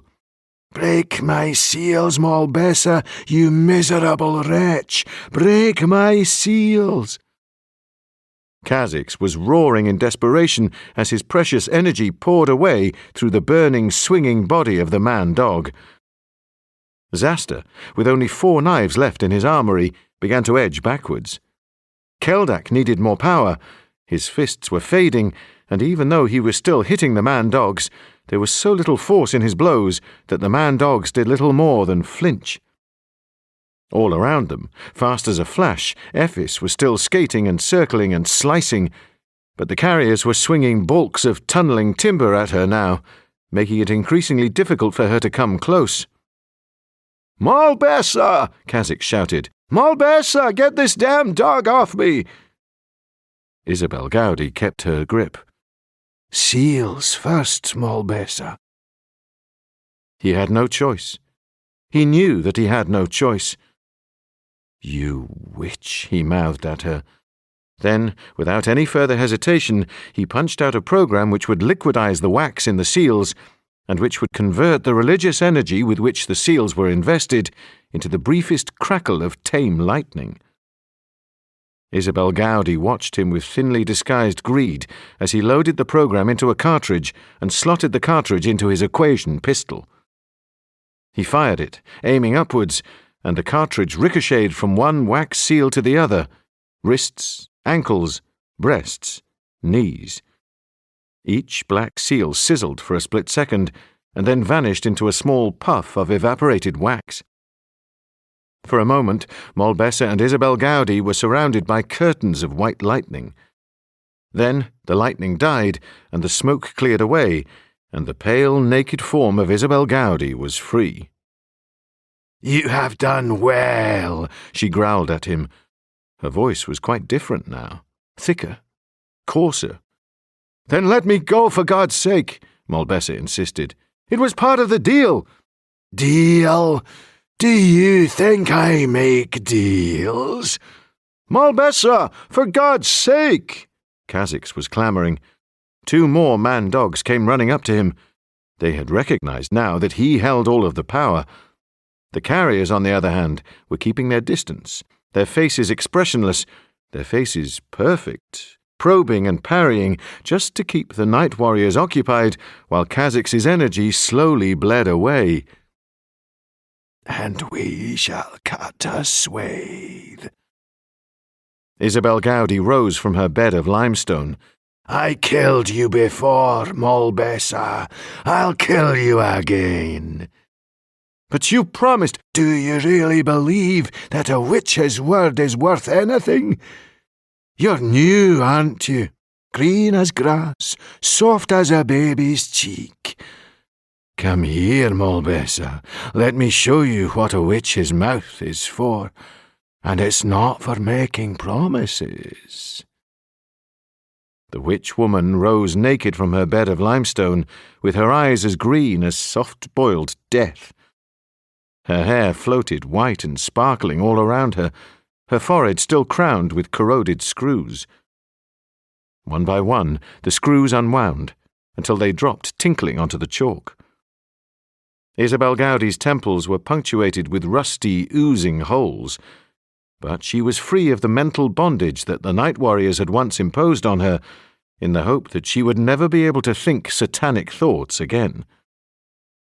Slowly, with a terrible stretching sound, her scalp parted, and her flying hair sank down to her shoulders. White skin peeled away from the top of her head, layer by layer. Fat was rolled back, hair roots dragged away. When her scalp had completely opened up, Malbessa saw to his horror that Isabel Gowdie had another face on top of her head, a cold, white, perfect face that exactly resembled the Mardi Gras masks of her carriers. She was a woman inside another woman, and there could even have been more women concealed inside, layer by layer, sheath by sheath, 1,000 evil personalities in one outwards manifestation. The face on top of her head opened its glutinous eyes, as pale and as green as the first eyes that Malbessa had encountered. It stared at him, and her other face stared at him too, and both of them gave him the same mocking smile. Then she bent her head forward, and the face on top of her head whispered with a string of glutinous liquid still clinging like a spiderweb from one lip to the other, "Kiss me." "Malbessa!" screamed Kha'Zix. No choice. Malbessa closed his eyes and leaned forward slightly and kissed her, the lips of the face on top of her head. Instantly, her arm snaked around and grasped the back of his head and pressed his face against hers. A long, cold, fish-tasting tongue pushed its way up between his teeth and probed every crevice of his mouth. A tongue that came out of the top of her head. Malbessa gagged, his stomach convulsed, but still Isabel Gowdie licked his tongue, licked his teeth, thrust that long, thick trout of a tongue all the way down his throat. "You're mine, you bugger. You set me free, and I love you. You and I will always be one now, always be lovers, always be twined." "Malbessa!" yelled Kha'Zix inside of his mind. But Isabel Gowdie hadn't quite finished with him yet. While the face on top of her head watched him with sly satisfaction, licking her lips after their fishy kiss, her other face bent forward and took his penis between her tongue and the roof of her mouth. She sucked it slowly, quite hard, but very methodically, and then let it slip back out again. He stared at her, at both of her faces. The tunnel was filled with smoke, light, barking and screams, and the endless grind of tunneling machinery, drills, cutters, trucks. "I have swallowed your seed, Malbessa. Now I shall have your baby." "What the hell are you talking about? You can't have a baby by doing that." "Oh, yes, I can. And hell is exactly what I'm talking about. There are no rules in hell, are there, my fine gentleman? No one to say not, sir. No one to say impossible. If you want to have a baby by sucking seed, then you can have a baby by sucking seed. It will grow in my stomach, along with my porridge, along with my chops, and I shall give birth to it by sucking it up. Then I shall suckle it and fatten it, but I won't baptize it, because when it's fine and fat, I shall kill it and boil it for fat, unbaptized fat, and I shall mix that fat with monkshood and henbane, deadly nightshade and mandrake, and smear my body with it, and fly from one side of England to the other, in the twinkling of an eye. Just imagine it, a witch giving birth to a night warrior's baby, and making such a flying ointment. Mollbesser had never encountered the real madness of Satan before. Those New York muggers had been nothing compared with this. This was a world without any kind of order. This was a world without any kind of moral structure whatsoever. If you wanted to fly, what did you do? You killed unbaptized babies, boiled them, mixed up their fat with witches' herbs, then smeared it on your body and flew. This was a world where dogs were men and men were living corpses and women had secret faces under their hair. Shaking, shocked, right on the brink of hysteria, Mollbesser slid, half tumbled, down the chalky slope. Kha'Zix reached out for him, with the man-dog still spitting and crackling and burning on his back. Mollbesser, get this thing off of me! We've got to get out of here fast! Mollbesser tried to grasp the fuming, spark-spitting body of the man-dog, but he was given a jolt that made his teeth fizz in their sockets. He stumbled back and hurriedly punched out an equation that would convert the man-dog into sound rather than physical energy. He loaded the equation as quickly as he could, aware that with every second the night warrior's chances of returning to the real world were rapidly diminishing. As the cartridge loaded, he looked around and saw Isabel Gowdie standing on top of her bier of limestone, her hair flying with fire, naked and white, her arms crossed over her scrawny breasts. He had never seen a face so transfigured. Her eyes stared wide, her lips were drawn back over her teeth. She was evil incarnate, hatred incarnate, the devil's domestic. It was scarcely possible to imagine that 300 years ago she had been born to some lowly mother as an ordinary child. Now the carriers and the man-dogs were closing in. Ephis circled behind them, trying to dodge between them to rejoin the night warriors. But one of the carriers had picked up a length of scaffolding and was swinging it over his head in a figure-8 pattern to keep her away. Mollbesser's cartridge clicked. It was ready for firing. With fingers that would scarcely obey him, he loaded his equation pistol, then swung around to face Kha'Zix and the man-dog who smouldered on his back, and he fired.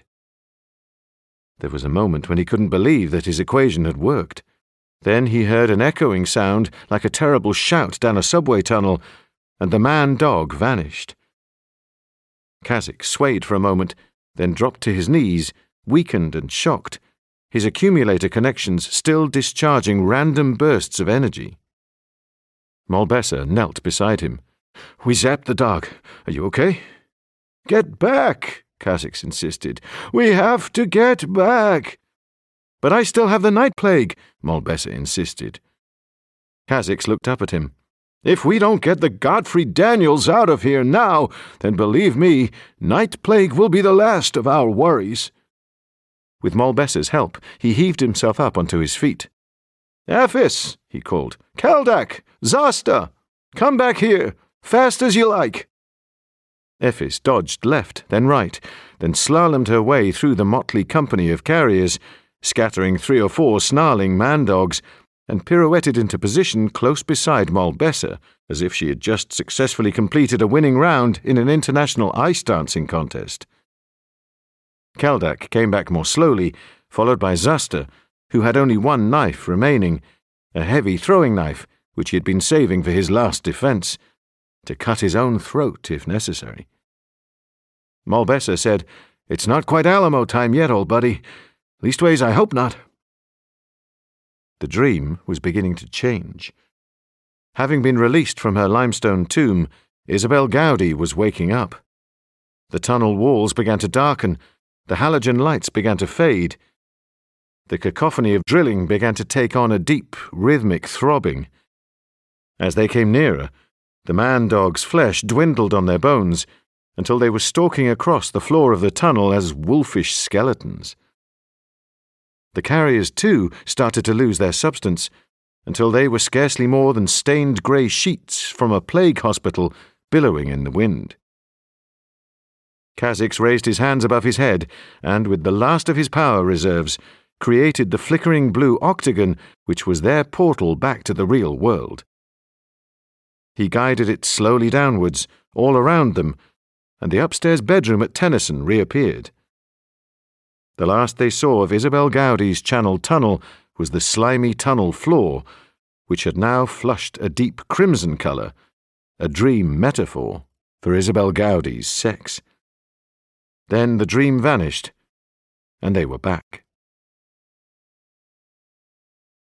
Wearily they looked around. The room was the same as before, except that it had now stopped raining.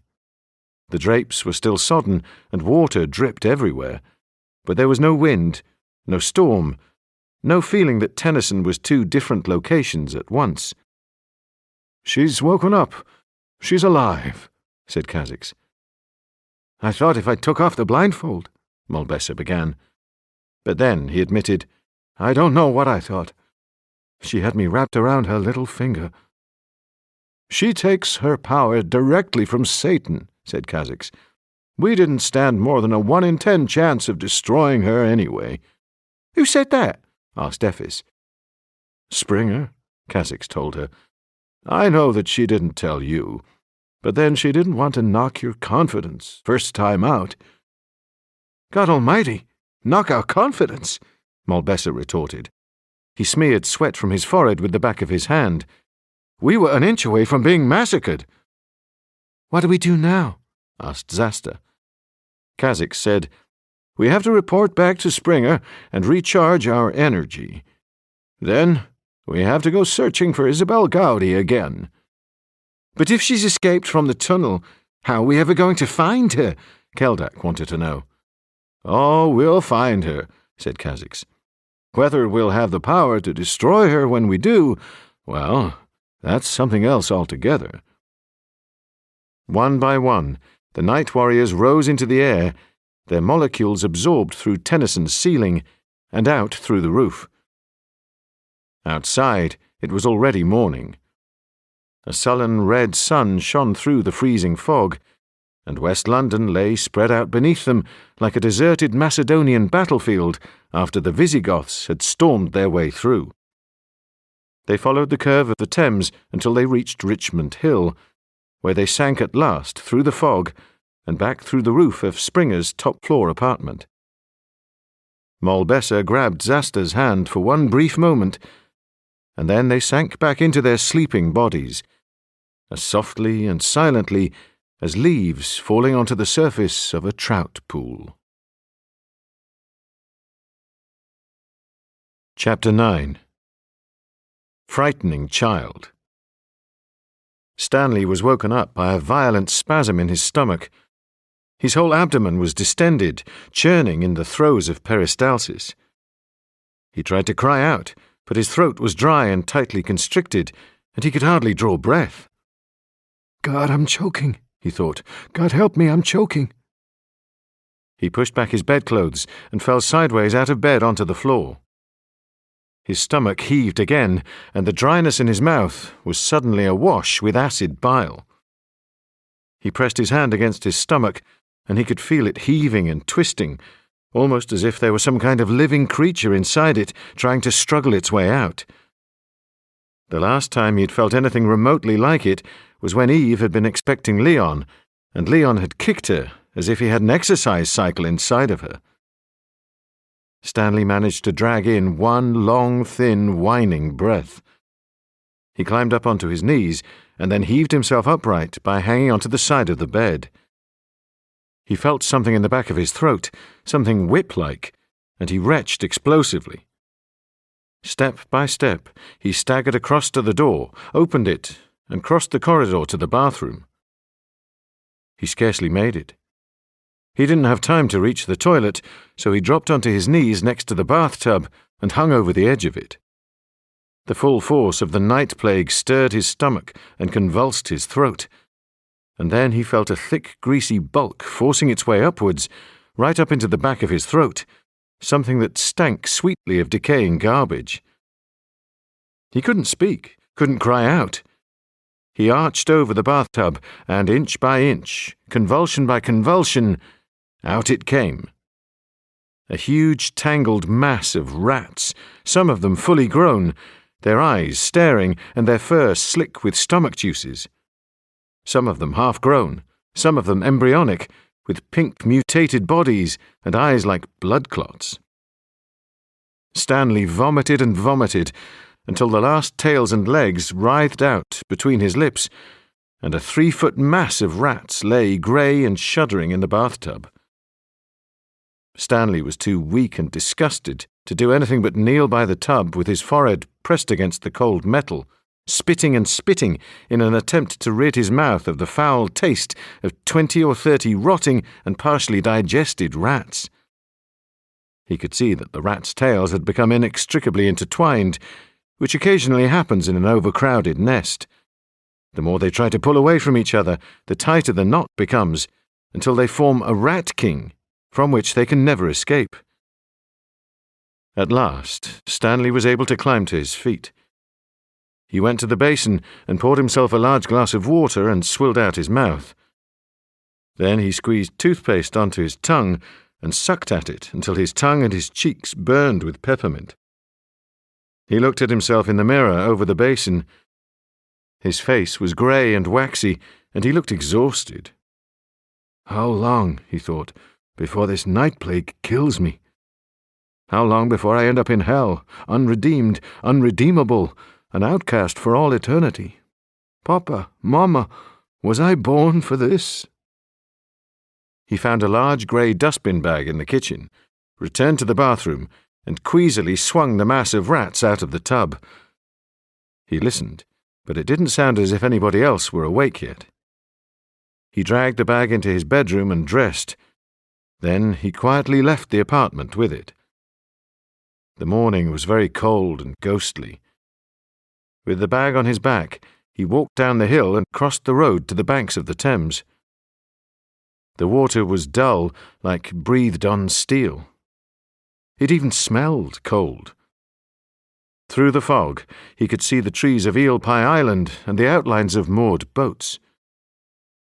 He dropped the bag of rats into the water, and it swirled and bubbled and sank. "I'm going to beat you, Isabel Gowdie," he swore to himself under his breath. "You can take anything you want from me, but not my soul. My soul is my own." He began to trudge slowly back up the hill. An invisible airliner thundered through the fog somewhere above him, and it sounded as if the sky was splitting. He looked up towards the railings above the terrace gardens, and he could see Knitted Hood standing beside them, watching him, his face as white as candle wax. For the first time, Stanley felt determined rather than afraid. He carried on walking up the hill and passed within 10 yards of Knitted Hood on the opposite side of the road. Knitted Hood didn't turn as he passed, nor give any indication that he knew he was there. But Stanley wanted to show him that he didn't care, that he wasn't afraid, and that he was grimly confident that the night warriors would return Isabel Gowdie and all of her carriers back to the earth to which his ancestors had once consigned them. He went back up to Springer's apartment and rang the doorbell. Springer answered, a blonde-haired woman of about 25 years old, wearing a white tube-like mini-dress and dozens of jingling silver bracelets. "You've been sick," she remarked as Stanley stepped inside. The rest of the night warriors were up now, Leon in his Star Trek pajamas, Henry in a brown beach robe that had obviously seen more debonair times, and Angie in a Marks and Spencer nightshirt with a picture of Betty Boop on the front. "Yes," Stanley replied. "I've been sick." "Was it very bad?" "It's not an experience I'm keen to repeat." "Angie's been sick, too. Meat fat. Heaps of it. With the night plague, you're always sick with the things that disgust you the most. It's intended to reduce your self-esteem to the lowest possible level." Angie gave Stanley an unsteady smile, although there was nothing for either of them to smile about. "There's something else, too," said Springer, walking through to the kitchen.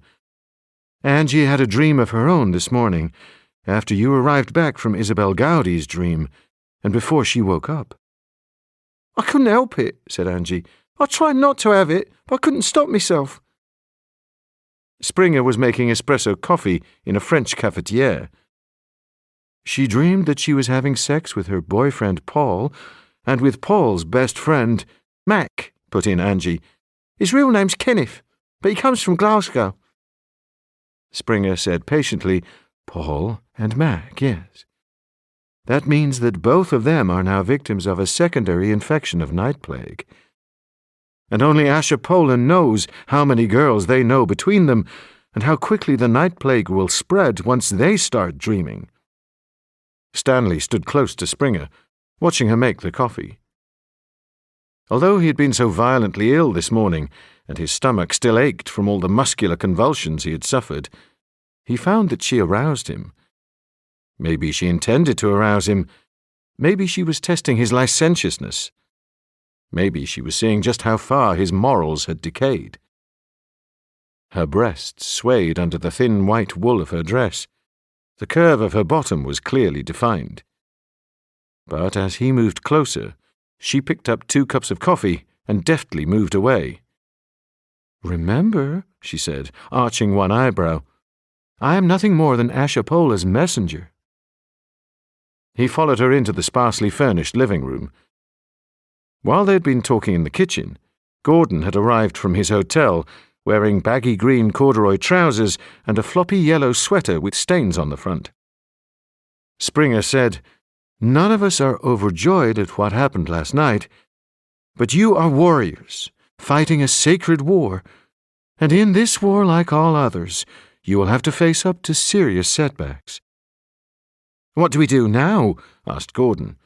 "If Isabel Gowdie can escape into other people's dreams, she could be anywhere." "You can find her," Springer assured them.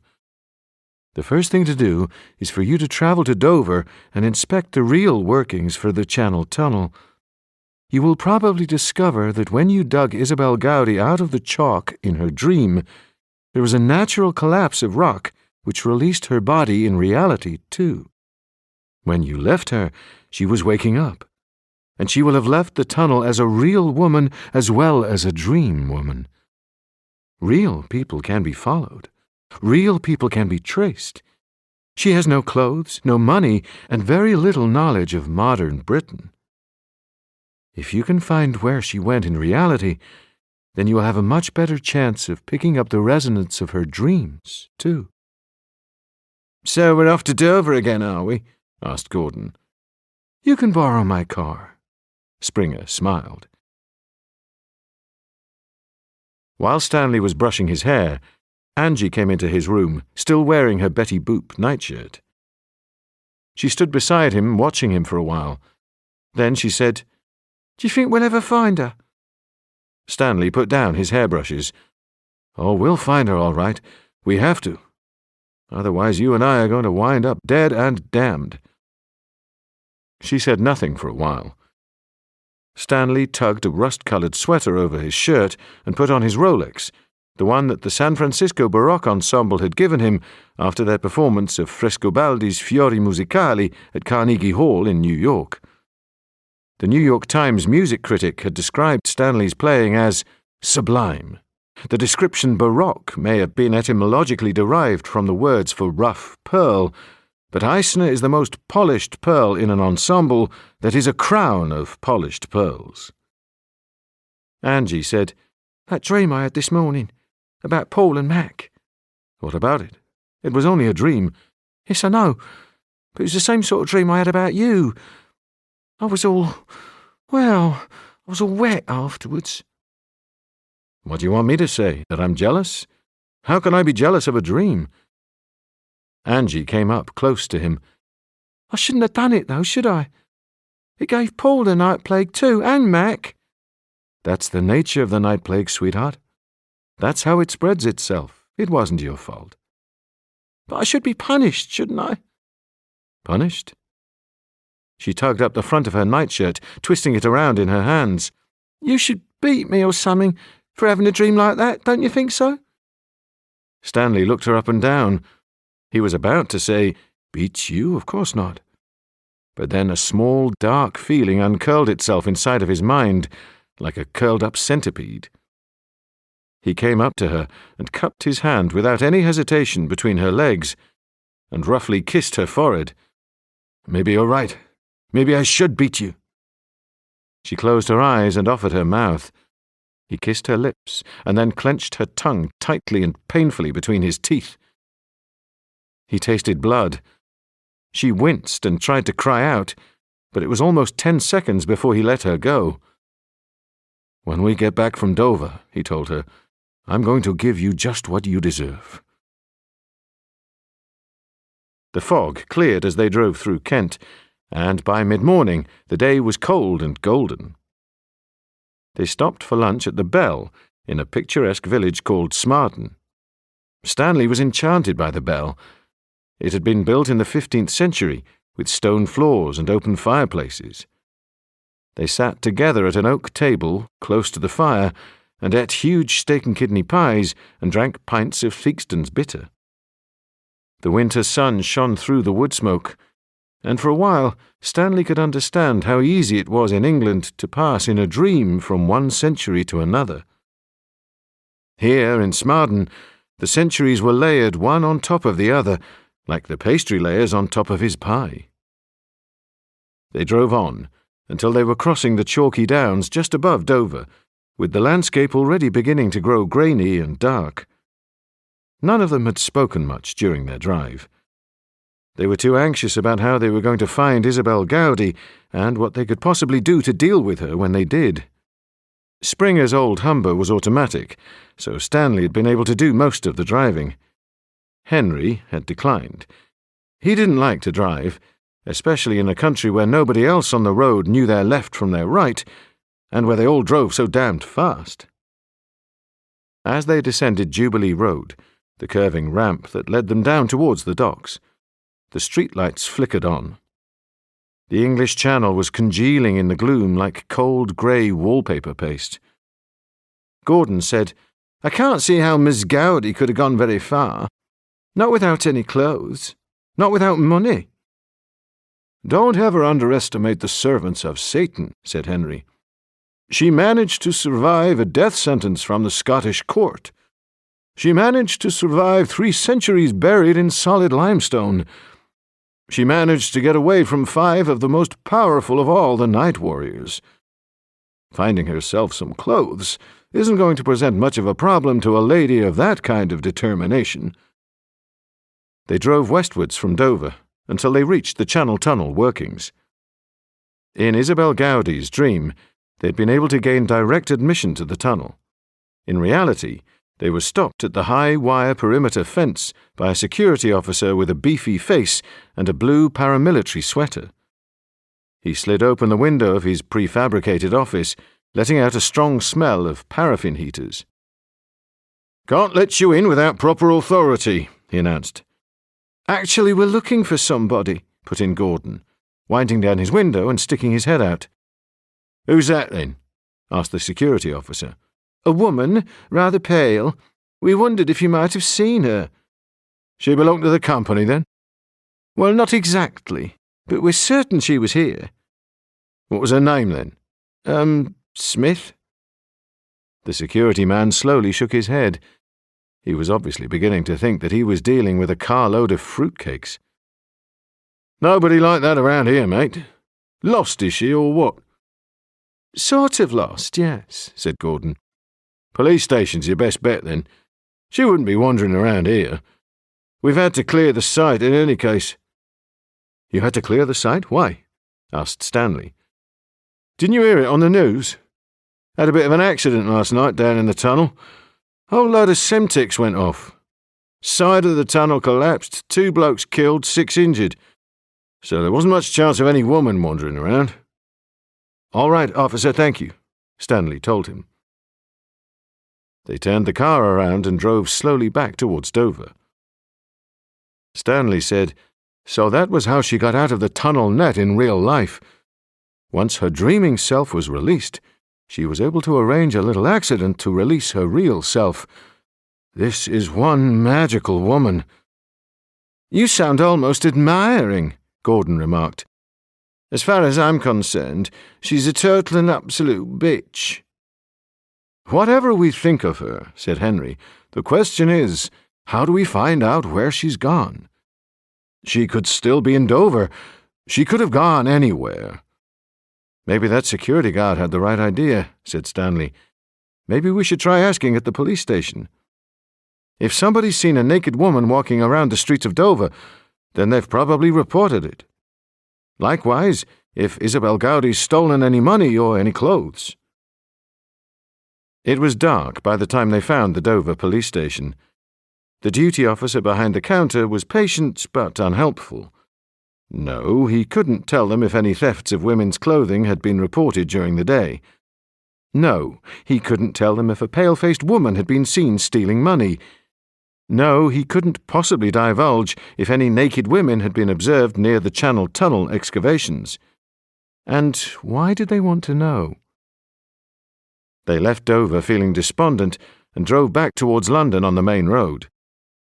After they passed the first roundabout outside Dover, however, they came to a lengthy lay-by, where 6 or 7 large trucks were parked, and tea and hamburgers were being sold from a small white-painted caravan with an awning in front of it. 2 girls in jeans and duffel coats were standing at the end of the lay-by with rucksacks on their backs, thumbing for a ride. Stanley pulled the Humber into the lay-by and switched off the engine. "What are you doing?" asked Henry. "Just trying something," said Stanley. He climbed out of the car and walked across to the tea caravan, smacking his hands together to warm them up. 2 truck drivers were standing beside the caravan, drinking huge mugs of tea and eating bacon sandwiches and smoking at the same time. Behind the counter, a fat woman in a pink gingham overall was wiping the work surfaces with a greyish cloth. Stanley momentarily prayed that the next time he was sick, he wouldn't puke up that cloth. "Cup of tea, dear?" she asked him. No, thanks. I was just wondering if you'd seen a woman today hitchhiking." "We get loads of them, dear. Students, mainly."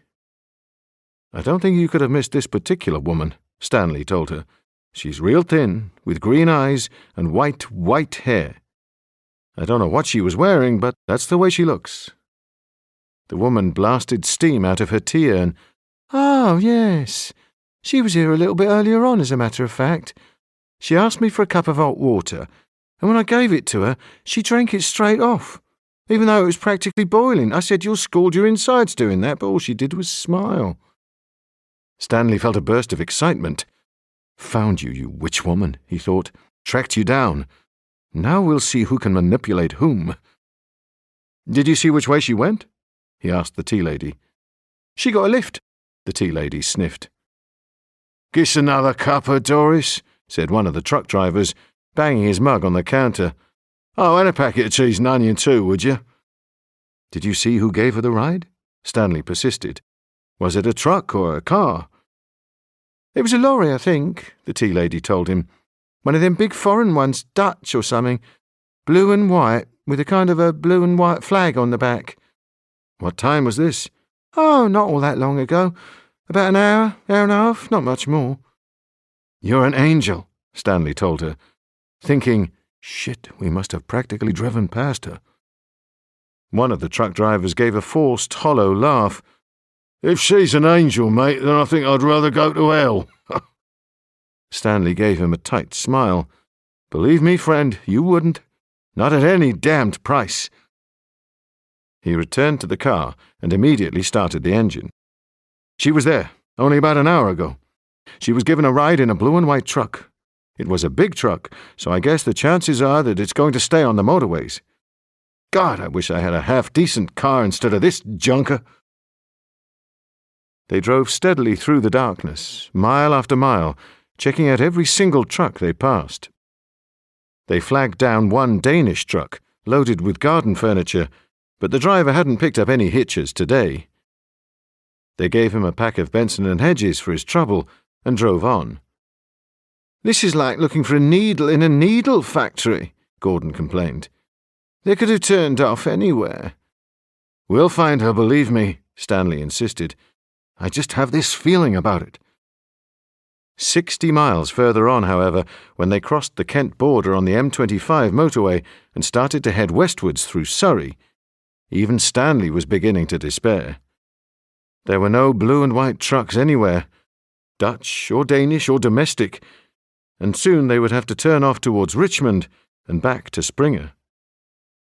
They crossed the multi-level cloverleaf where the M25 intersected with the southbound M23, and it was then, toiling up the long, slow hill ahead of them, that Stanley saw a blue and yellow truck with a blue and yellow flag painted on the back of it, along with the words Zwart-wit Lithos, Mercurius Vormifair, Leiden. "That's it, that has to be it," said Stanley excitedly. He shifted the Humber down into second, and the old car's transmission whined and juddered in protest as it pursued the blue and yellow truck up the hill. Gordon leaned out of the passenger window and waved his arm up and down to signal the truck to pull over onto the hard shoulder, which it eventually did, with an immense sighing and shuddering of air brakes. The denim-jacketed driver climbed down immediately and looked all around his truck, obviously thinking that they must have been warning him about an open rear door, a fuel leakage, or a punctured tire.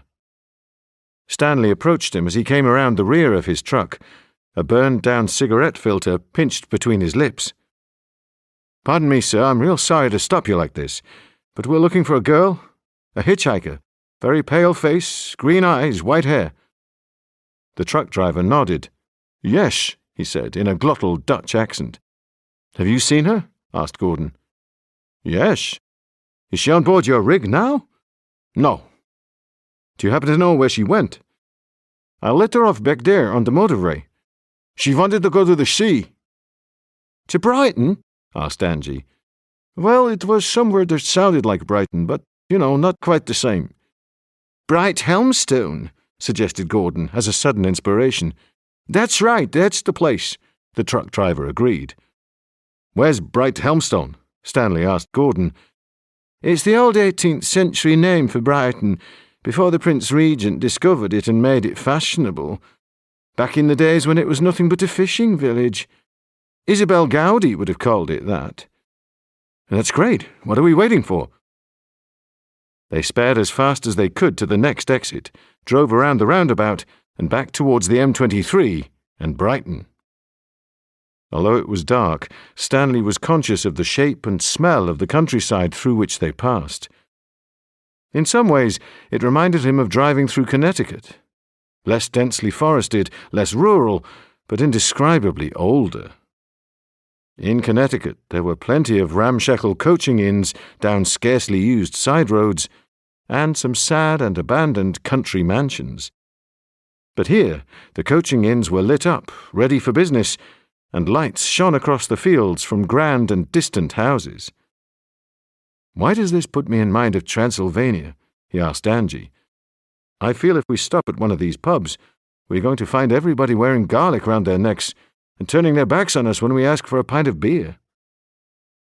They inspected the passengers of every car and truck they overtook, but by the time they reached the South Downs, they still hadn't caught sight of anybody who remotely resembled Isabel Gowdie. "I don't think we have much chance of finding her this evening," said Henry, "but at least we're close. The best thing we can do is find ourselves someplace to stay for the night and go searching for her as night warriors." "I'll second that," said Stanley. "I could use a drink." The South Downs were vast and humped and shrouded in mist, A huge slumbering dinosaur sprawled across the landscape. Gordon guided them up a winding back road to Devil's Dyke, on the summit of the Downs.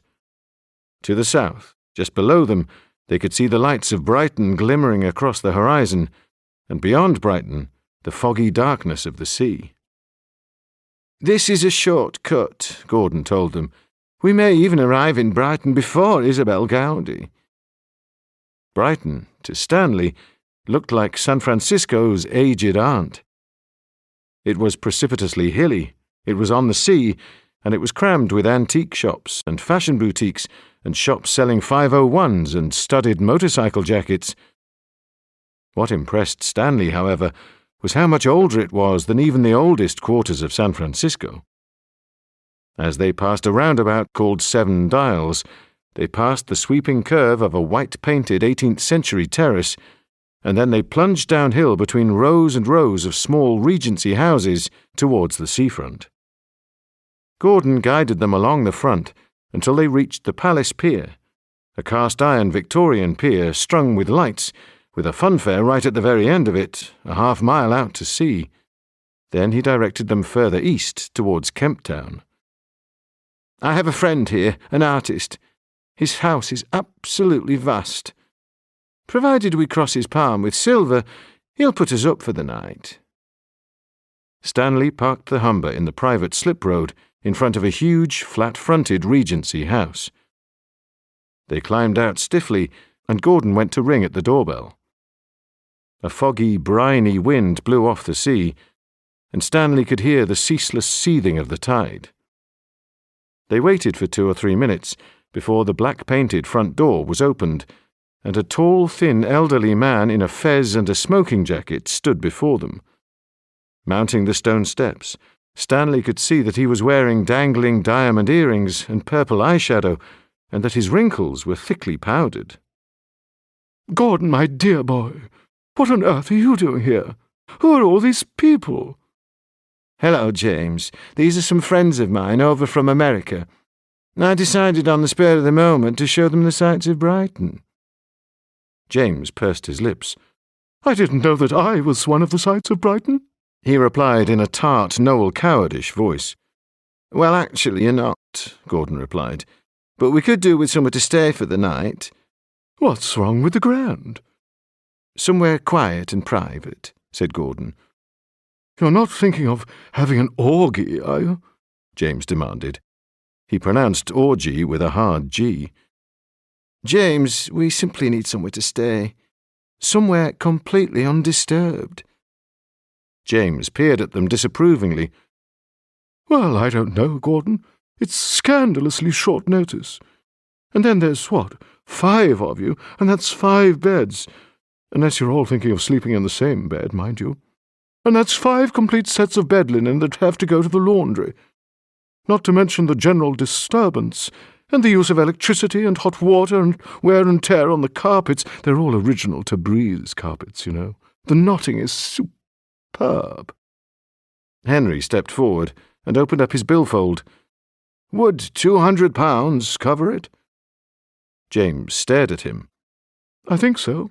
Thank you," he said, obviously offended by Henry's abruptness, and turned and left them on the doorstep to make their own way in. Gordon had been right. James's house was enormous. It was richly but fussily decorated with exquisite hand-printed wallpapers and gilded mirrors, and the walls were hung with hundreds of watercolours and oil paintings of the Sussex countryside.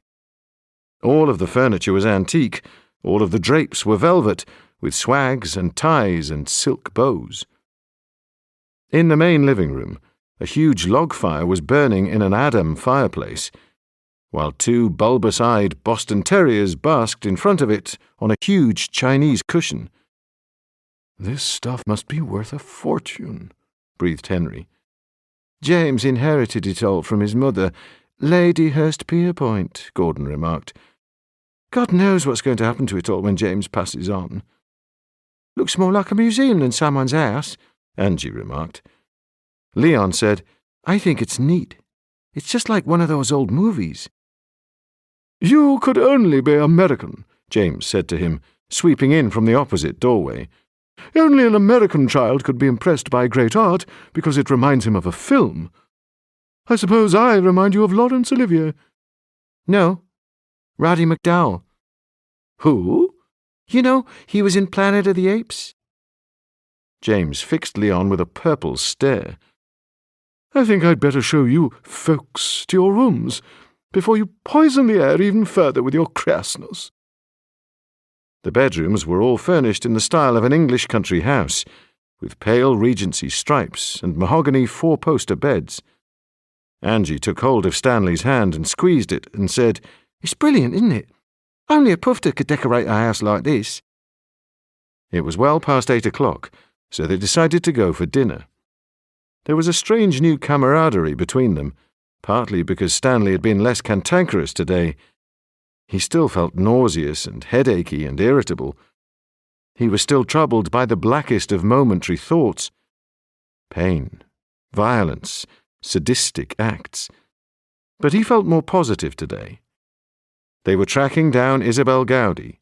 They were hunting down the very source of the night plague, and if they managed to find her and destroy her tonight, their achievement, although it would never be known, never be recognized, would affect the course of human history for centuries to come. They would be saviors greater than any waking mind could ever imagine.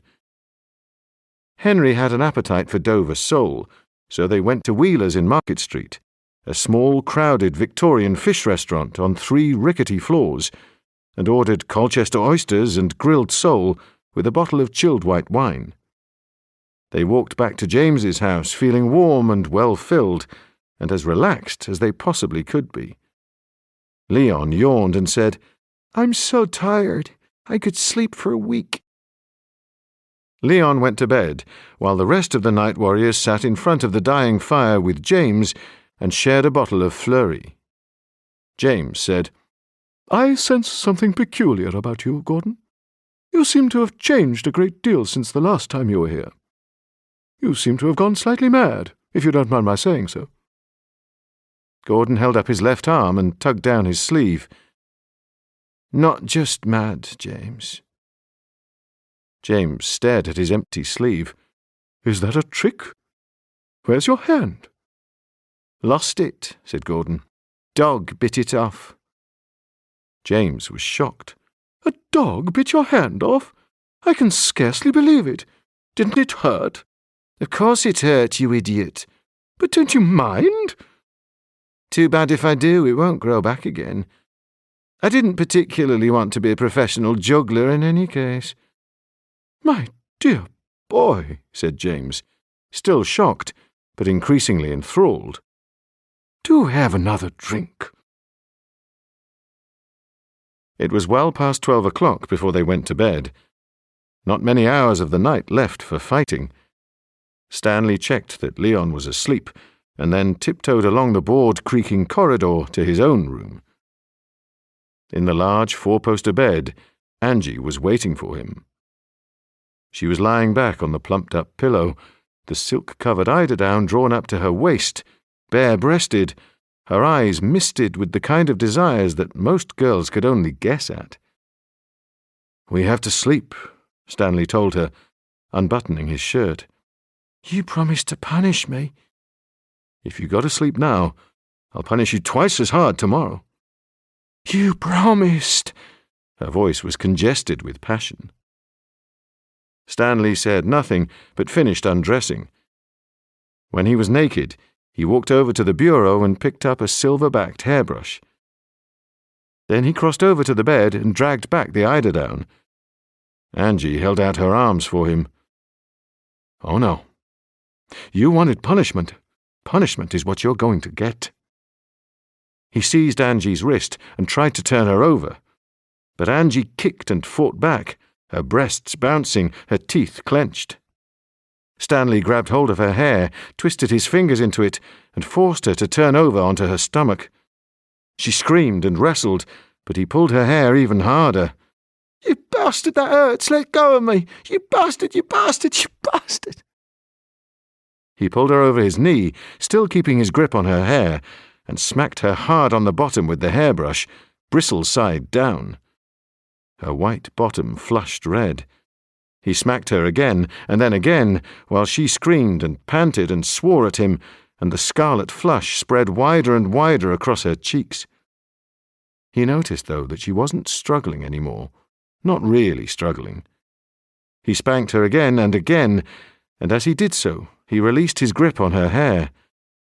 Her panting grew harsher and deeper, and she parted her legs wider and wider, breathing, "Bastard, you bastard, you bastard."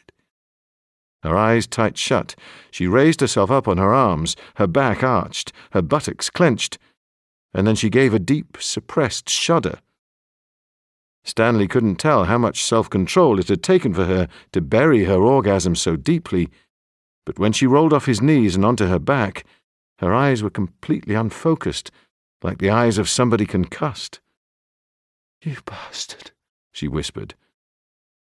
Stanley kissed her open lips. "We have to get to sleep now."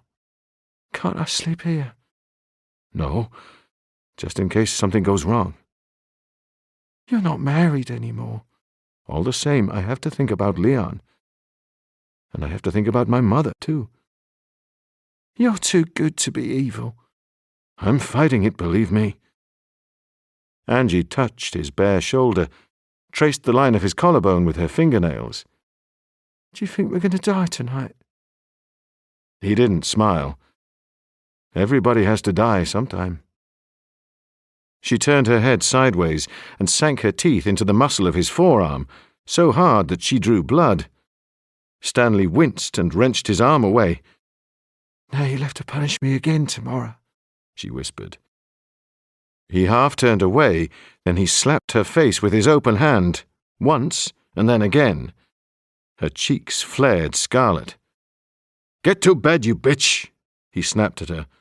"We're going after this goddamned witch." Stanley lay back in bed, with his mind a kaleidoscope of ideas, memories, voices. But there was scarcely any traffic passing through Brighton at this time of night, and the shushing of the breakers on the shingle beach was so repetitive and soothing that he soon began to feel calmer. He repeated the sacred incantation of the night warriors, but he was so dozy that he was scarcely able to finish it. "Now, when the face of the world is hidden in darkness, let us be conveyed to the place of our meeting, armed and armored, and let us be nourished by the power that is dedicated to the cleaving of darkness, the settling of all black matters, and the dissipation of evil. So be it." After less than 10 minutes, he was asleep. His consciousness sank deeper and deeper, like a jolly boat full of drowned sailors sinking and bumping down an ocean shelf, before plunging silently into the fathomless depths of sleep. He rose from his sleeping body, and he could still hear the sea and the persistent rattling of his sash window. He moved across the carpet and was absorbed through the bedroom wall. The night warriors had agreed to gather in James's living room. Kha'Zix was already there when Molbessa arrived. Keldak and Ephis arrived a few minutes afterwards. It was almost 10 minutes later when Zasta appeared, rubbing his eyes. Molbessa put his arm around his shoulders and said, "You sure you want to come with us tonight? You don't have to if you don't want to." "I have to come," Zasta told him. "He has a right to," said Kha'Zix. "He may be your son, Molbessa, but his vow to the night warriors comes first." One by one, they stood next to Kha'Zix and were charged up with crackling, burned-smelling power. On their cushion beside the fire, James's Boston Terriers awoke and stared at the night warriors in alarm. One of them jumped down from the cushion and hid behind the sofa. When all 5 of the night warriors were fully charged up and clad in their armor, Kha'Zix said, "Let's go out on patrol. If Isabel Gowdie is anywhere in Brighton, we ought to be able to locate her." They rose up through the several floors of James's house, through the attic, and out into the chilly, windy night. As they wheeled silently over the rooftops of Kemp Town, they could see the sea foaming in the darkness, and the spectral white cliffs of Rottingdean and Peacehaven. They turned over the town centre, over the Stein, and glided over the extraordinary oriental domes and spires of the Brighton Pavilion. To Stanley, the pavilion looked as if it had arrived by magic carpet straight out of the Arabian Nights, but inside of his mind, Keldak said, "Exterior by John Nash, early 19th century. Quaint, isn't it?" Circling around the pavilion, they crossed the lanes, an enclave of 18th century shops and houses built on a higgledy-piggledy medieval street pattern. Kazakh said, "Let's circle again. I'm picking something up." Silently, invisibly, like ink stains absorbed by darker paper, they turned over the lanes for a second time. But Kazakh said, "It's still not too clear. Her body may be sleeping here. There are scores of pubs and hotels and boarding houses, but her dreaming personality is somewhere else. Not too far away, though. I can sense it." They widened the circle of their search. At last, Kazakh said, "It's stronger in this direction, on the seafront." They began to sink lower. Molbessa kept close to Zasta as they approached the shingled beach. But Kazakh was sure of his target now, the magnificent white-fronted Victorian facade of the Grand Hotel. "She's here, in one of the suites. That's where she's hiding tonight." As they drifted towards the Grand, Zasta suddenly said, Look down there." They turned and looked downwards and glimpsed a tall figure striding along King's Road before turning suddenly into Ship Street towards the lanes and disappearing. Knitted hood, his grey gabardine coat flying in the salty wind. Now they knew for certain that Isabel Gowdie was here in Brighton. "What I want to know is, why did she come here of all places?" Molbessa asked. "I don't know," Kazakh replied, "but I expect we'll find out. Satan never does anything without a very deliberate reason." They sank through the roof of the Grand Hotel and into the suite where Kazakh's sensitivities had guided them. It was a large, lavishly decorated suite, one of the most expensive. A cooler with 2 empty bottles of Moet champagne stood on the table in the living room, along with vases of roses and ashtrays crammed with burned-down cigar stubs. Evening clothes were strewn around the sofa. A lacy garter belt lay tangled beside the bedroom door. In the bedroom, on a king-sized bed, a man and a woman lay heavily sleeping. The room smelled of stale alcohol and cigar smoke and sex. The man was in his early 50s, bulkily built, with a florid face and greased-back hair. The girl beside him couldn't have been older than 25. She was a bubbly permed blonde with false eyelashes, one of which had partially come adrift. The night warriors surrounded the bed. "Who's dreaming the dream that Isabel Gowdie's hiding herself in?" Molbessa wanted to know. Kazakh slid open an instrument panel on his wrist, a psychic DNA analyzer. Its principal purpose was the quick identification of friendly or hostile forces, but it had a databank capable of identifying almost anyone. "Isabel Gowdie's hiding herself in the girl's dream," said Kazakh. "She's a high-class prostitute. This man brought her down to Brighton from London for a few illicit days together." "But why would Isabel Gowdie want to hide inside somebody like her?" Efes asked. Kazakh punched out some more data on his wrist.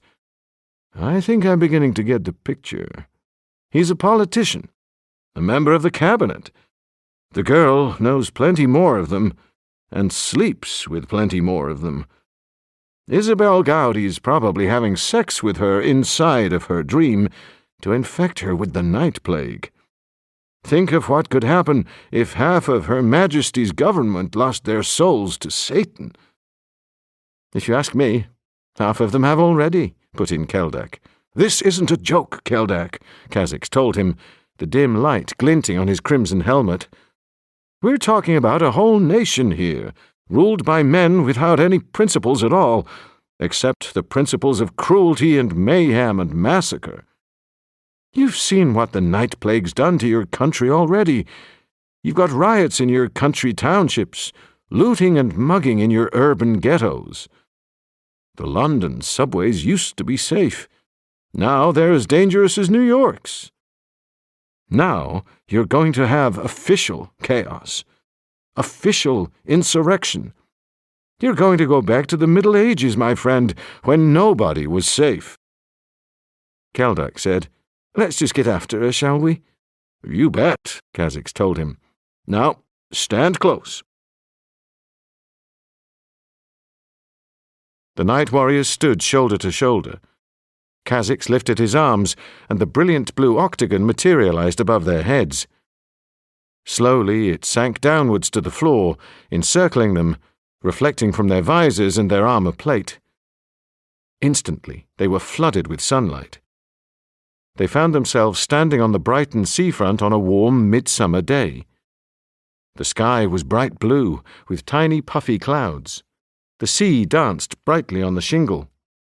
Seagulls swooped around them, catching the wind in their wings, crying like children. The promenade was crowded, not with the usual Brighton day-trippers, but with hundreds of the young prostitutes' acquaintances. Spivvy-looking Maltese men in white suits with wide lapels, a harassed teacher in a green tweed sports coat, crowds of jeering and shuffling boys, a frowning social worker, a nun in a wide white wimple gliding past as calmly as a ship. Open-topped double-decker buses trundled up and down King's Road, each of them crammed with silver-haired men in three-piece suits and brassy women with scarlet lipstick and clinging gold lame dresses. Rolls-Royces with ministerial badges on them drove bumper to bumper with chugging 1960s American cars with rebel flags and British number plates. Somewhere, a maddening calliope was playing a screaming, discordant version of "I Do Like to Be Beside the Seaside." The night warriors pushed their way along the jostling promenade, heading towards the palace pier. Kha'Zix said, "I can sense something. Isabel Gowdie's here someplace, and it wouldn't surprise me if some of her carriers were too." "Knitted Hood's still awake," said Malbessa. Kha'Zix nodded. "He was probably going to the lodging where Isabel Gowdie's hiding herself, just to make sure that nobody disturbs her while she's asleep." They passed fish and chip restaurants, rock salmon and chips, bread and butter and cup of tea, 7 and 6. They passed sweet shops crammed with candy walking canes and luridly pink Brighton rock and sugar false teeth. Zasta picked up a stick of rock and said, "Can you eat candy in a dream?" Malbessa smiled. "I don't know. Maybe you can in your own dream." Zasta said, "Look," and handed Malbessa the stick of rock. All the way through it ran the pink lettering, "I am the pestilence that was promised." "Maybe you'd better not eat it," Malbessa suggested, looking around. The influence of Isabel Gowdie was closer than he had first imagined. They crossed the shingle towards the pier. The people on the beach were even stranger than the people on the promenade. Most of them were naked or dressed in their underwear. A large-breasted girl in nothing but a lilac nylon G-string and lilac stockings was trying to paddle through the foaming shallows in stiletto shoes. Not far away, a middle-aged man in voluminous undershorts was watching her intently. He was still wearing his bowler hat and had a tightly furled umbrella and a copy of the Financial Times under his arm.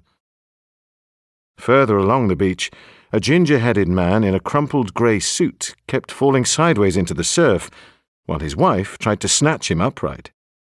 He fell again and again and again, like an endlessly repeated newsreel. He was watched impassively by bulky blue-black lobsters, slow-moving, as big as sheep, and pale, waif-like children with seaside buckets and spades. The night warriors reached the entrance to the palace pier. Pierced cast-iron railings ran along each side of it, painted pale green, and below their feet was a boarded deck through which they could see the barnacle-encrusted pilings of the pier and the criss-cross support from which hanks of seaweed waved like the hair of magical hags. "She is here. She's real close," said Kha'Zix. Their feet drummed on the boarded walkways as they advanced swiftly along the pier. Halfway along, 3 grey figures materialized in front of them out of the hot summer air. Carriers. Probably the last 3 carriers surviving, apart from Knitted Hood, although Isabel Gowdie would be able to infect many more now that she had been freed from her imprisonment. This time, the carriers had only 3 man-dogs with them. They were all on leashes, but they were huge, black, shaggy beasts whose claws scratched and skidded on the deckboards, and flecks of rabid saliva flew from their stretched-open jaws. The carriers wielded weapons, too, complicated pike-staffs with gleaming blades. "Careful," warned Kha'Zix. "I've seen weapons like that before. Spirit spears." Molbessa said, "Spirit spears? What are spirit spears?" "Each time one of those spears kills somebody, his spirit is trapped inside it.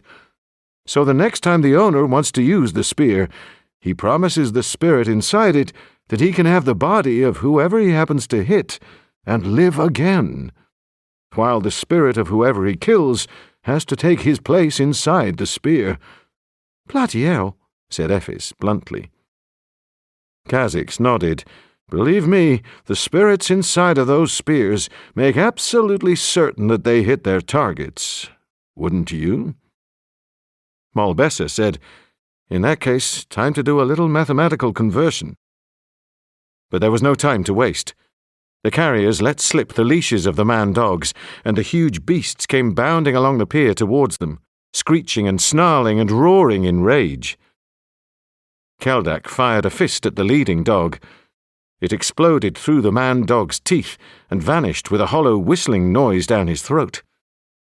The man-dog stopped short, shuddered, his mouth a smashed-apart ruin.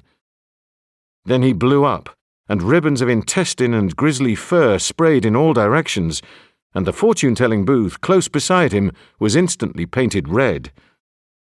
Zasta reached his hand up, and a shining golden knife jumped over his shoulder, followed by another and another. As each knife leapt into his hand, he turned it around so that the blades were interwoven together, and he was left with a 3-bladed throwing star made out of razor-sharp knives. He flung it with a curving spin, the knife thrower's equivalent of a jug-handle pitch in baseball. The improvised throwing star flashed in the sunlight for 1 split second, then sliced off each of the man-dog's legs in turn, and the man-dog rolled screaming and limbless onto the boards. It was left to Ephes to deal with the 3rd man-dog. She hopped up onto the cast-iron railing, balancing for a moment on her dazzling light skates. Then she flashed away into the air, high away from the pier, skating through the sky with an easy, speedy style. She turned over the sea, against the sun, so that Molbessa could only see her by darkening his visor. For a while, he lost sight of her altogether. Then he heard a soft rushing sound, and Ephes reappeared, her light leotard sparkling, crouching low, her skates leaving behind her a long twin trail of iridescence. She didn't attempt to use her razor fans. Instead, she reached down and snatched the dog's chain collar as she flashed past him, heaving him high up into the air. The man-dog roared in anger as Ephes swept him out to sea, hundreds of feet over the ocean. Then she let him drop, and he turned over and over in the air before he hit the water with a faint, far-away splash. As the other night warriors fought off the man-dogs, Molbessa had been furiously busy with his keyboards. Using 4-dimensional physics, he had formulated an equation for converting the spirits in the spirit spears into solid crystalline matter, an accurate and highly stylized adaptation of the way in which mediums and psychics made spirits appear as ectoplasm. He loaded his equation pistol and aimed it at the 3 carriers.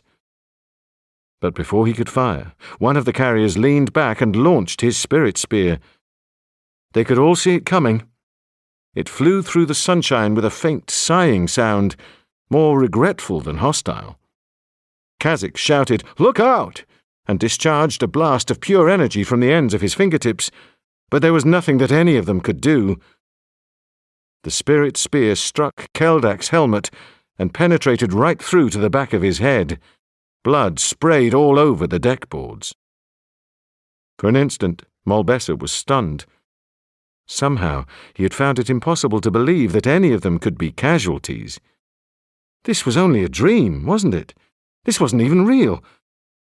But Keldak's left leg was kicking against the railings as he went through the last throes of brain death, and Malbessa knew for certain that he was never going to wake up.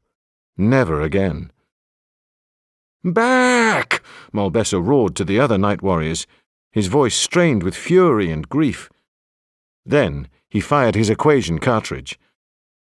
The cartridge had been programmed to seek out each spirit spear in turn, and it ricocheted from one side of the pier to the other, and then back to the spear that was embedded in Keldak's head. Isabel Gowdie's dreams were different. With the influence of Satan behind her, she could dream dreams that obeyed no natural laws. But in this young prostitute's dream, the laws of matter still applied, even if they were distorted beyond recognition. One of the laws of matter was that no two objects could occupy the same space at the same time. The first carrier's spear exploded in a shattering blast of subnuclear fission. The carrier was blown apart in a blizzard of ash and mold and tattered fabric. A second later, the second carrier exploded. His substance vanished across the sea like smoke. Then Keldak exploded, an instant cremation that left the shell of his green armor bunting fiercely on the side of the pier, and destroyed the spirit who had been promised his body, too. One carrier was left. Unarmed, with no man-dogs to protect him, he began to edge away. But Zasta stepped quickly forward and singled out one enormous gold-bladed knife. He threw it diagonally across the pier, and it hit the carrier with such force that the carrier was nailed to the side of the amusement arcade. He hung there, twitching, while pieces of dry, decayed flesh dropped from his empty sleeves and dust sifted from his empty trousers. Eventually, the wind caught his perfect white mask and tossed it away, and as the night warriors passed him by, they saw nothing inside his hood but a blindly staring skull with turkey leg skin stretched across it. Malbessa glanced back briefly at the smouldering remains of Keldak's armor. The calliope continued to pump out, "I do like to be beside the seaside."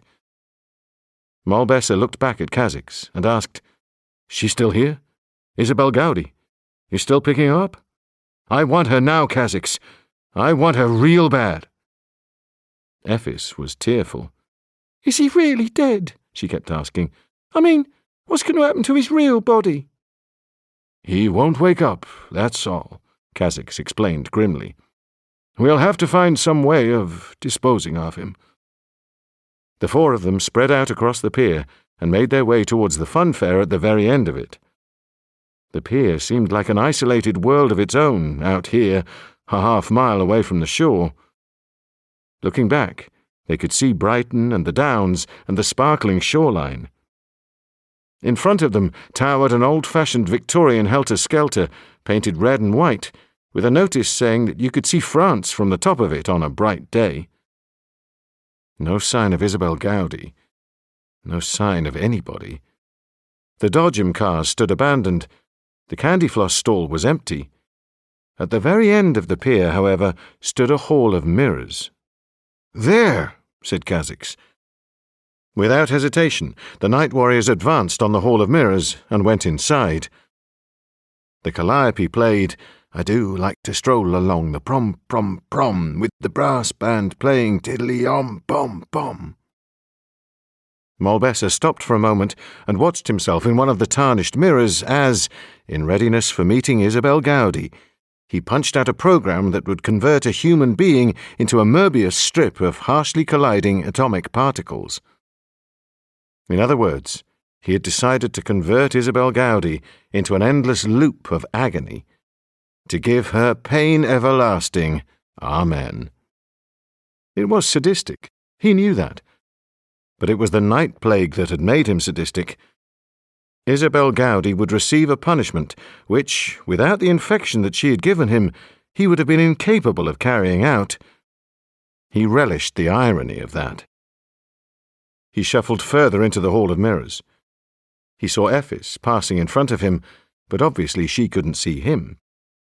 He saw Zasta turning this way and that, hurrying through the mirror maze in the frantic way that children always do.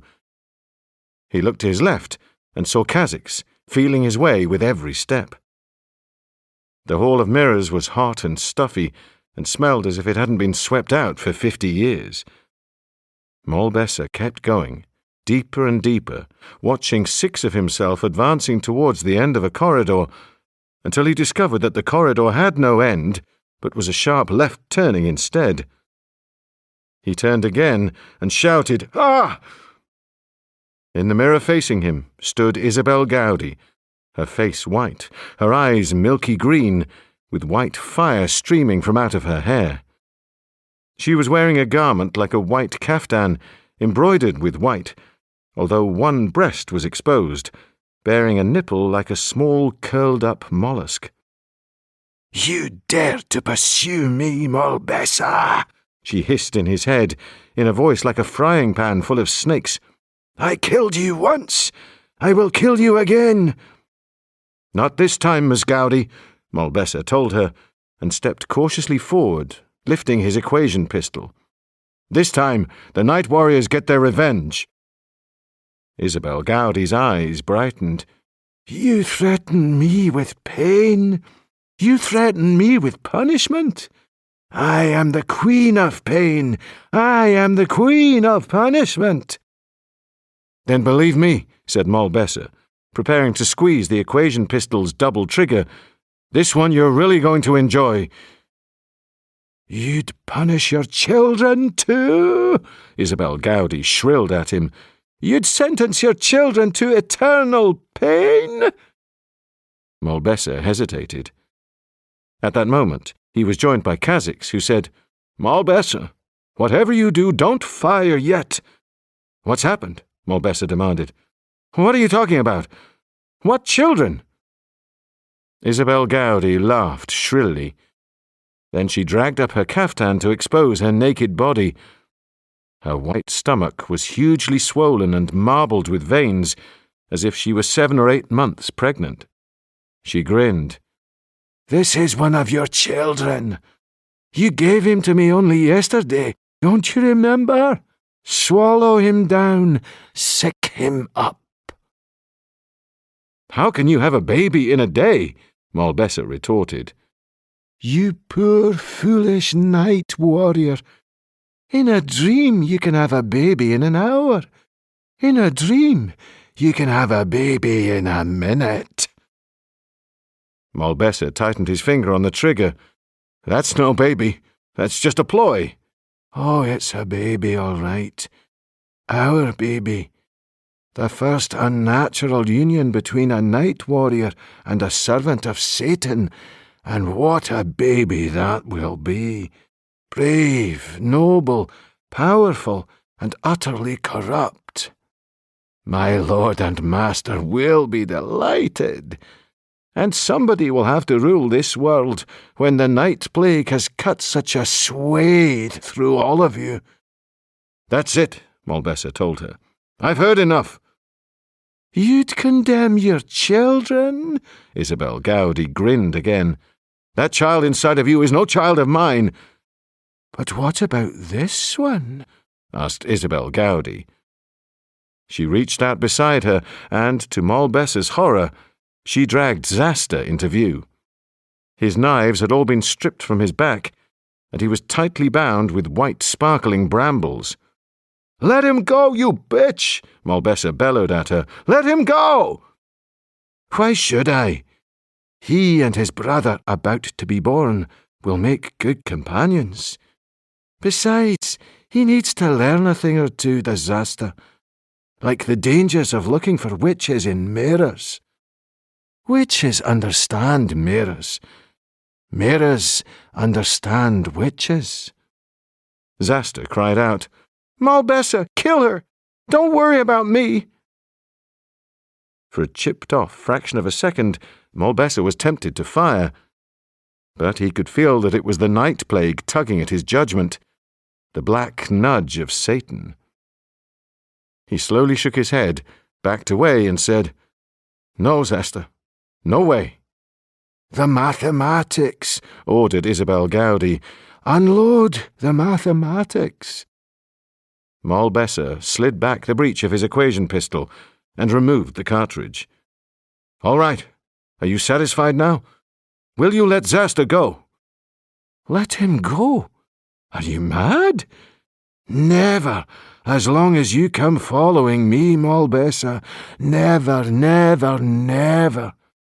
He can be the best of my boy dogs, the snappiest of all my slaves. You thought of it yourself, Molbessa. You thought of it yourself." In a fury, Molbessa swung his armoured fist at Isabel Gowdie's mirror image. It burst apart with a shattering crack, and thousands of laughing images of the witch woman flew everywhere. Then, all around them, the hall of mirrors began to explode. Glass fountained up into the air and then showered down on their shoulders. Huge triangular shards of glass fell ringing to the floor. Molbessa smashed his way to the front of the hall of mirrors. The pier was deserted now. The sea was grey. The sky was beginning to cloud over, and lightning stilt-walked over the downs. "She's taken Zasta," Molbessa told Kha'Zix with a dry mouth. "Kha'Zix, she's taken my son." Ephes said, "She won't kill him, will she? Or turn him into one of them dogs?" "Wait," said Kha'Zix. "She hasn't gone far. It's almost morning now. She won't have wanted to travel too far away from her sleeping body." Molbessa looked frantically around, but the seafront was empty. A crumpled fish and chip wrapper was tossed over and over by the rising wind. "Is she still in this dream?" asked Molbessa. Kha'Zix checked his wrist instruments. He waited for the holographic data to bleep back at him. Then he shook his head. "She's left it, but she's still in a dream state, and she isn't far away. Then, the man in bed with her, the cabinet minister, she's gone into hiding in his dream now." They returned at a steady jog to the Grand Hotel. They were watched from the windows of cafes and pubs by creatures with faces like huge rodents. It began to rain, and the raindrops trembled on Molbessa's visor. They pushed their way through the hotel's revolving door and took the stairs 3 at a time. As soon as they were back in the dream location of the cabinet minister's bedroom, they gathered around his bed, and Kha'Zix held out his hands in front of him. With a soft sparkling sound, a thin blue line appeared, bisecting the air between his upraised thumbs.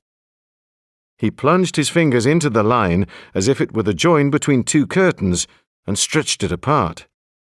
He was opening up the fabric of the prostitute's dream and letting them through to the cabinet minister's dream, like stepping from one room into the next. He passed through the opening he had created, and Ephes and Molbessa followed him. They were swamped immediately in raging noise. They were inside the House of Commons, making their way along one of the back benches.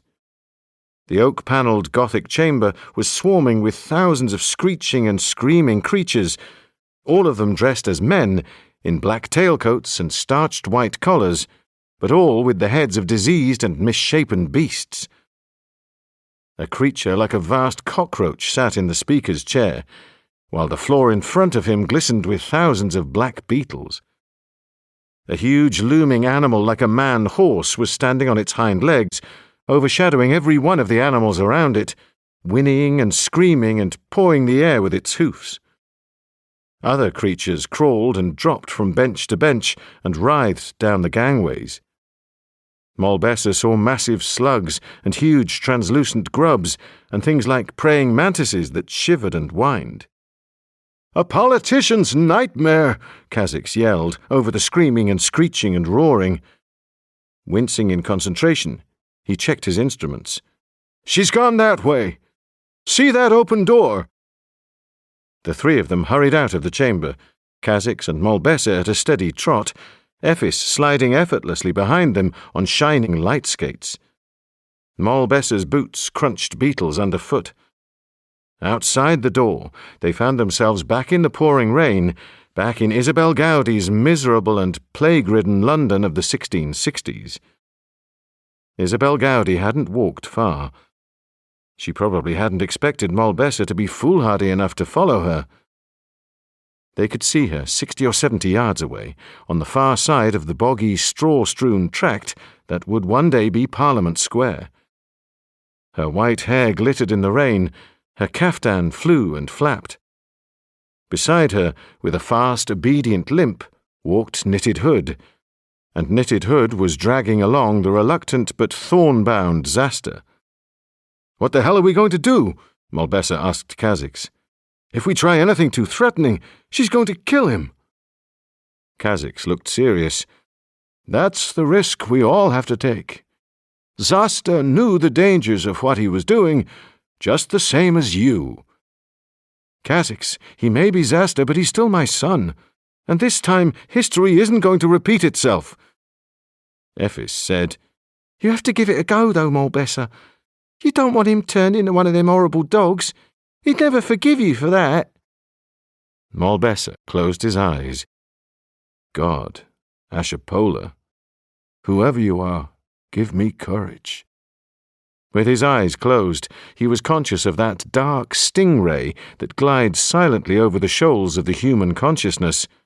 Satan, with his smile and his dead, expressionless eyes, and he thought to himself, with a nerve that only the night plague could have given him, "You can help me too, my lord and master, your satanic majesty, you unmitigated son of a bitch." He opened his eyes, then he glanced at Kha'Zix and Ephis and said, "Okay, let's do it." They marched steadily through the rain and the mud, following Isabel Gowdie and Knitted Hood with dogged determination. They hadn't gone far, however, when they heard the creaking of a handcart.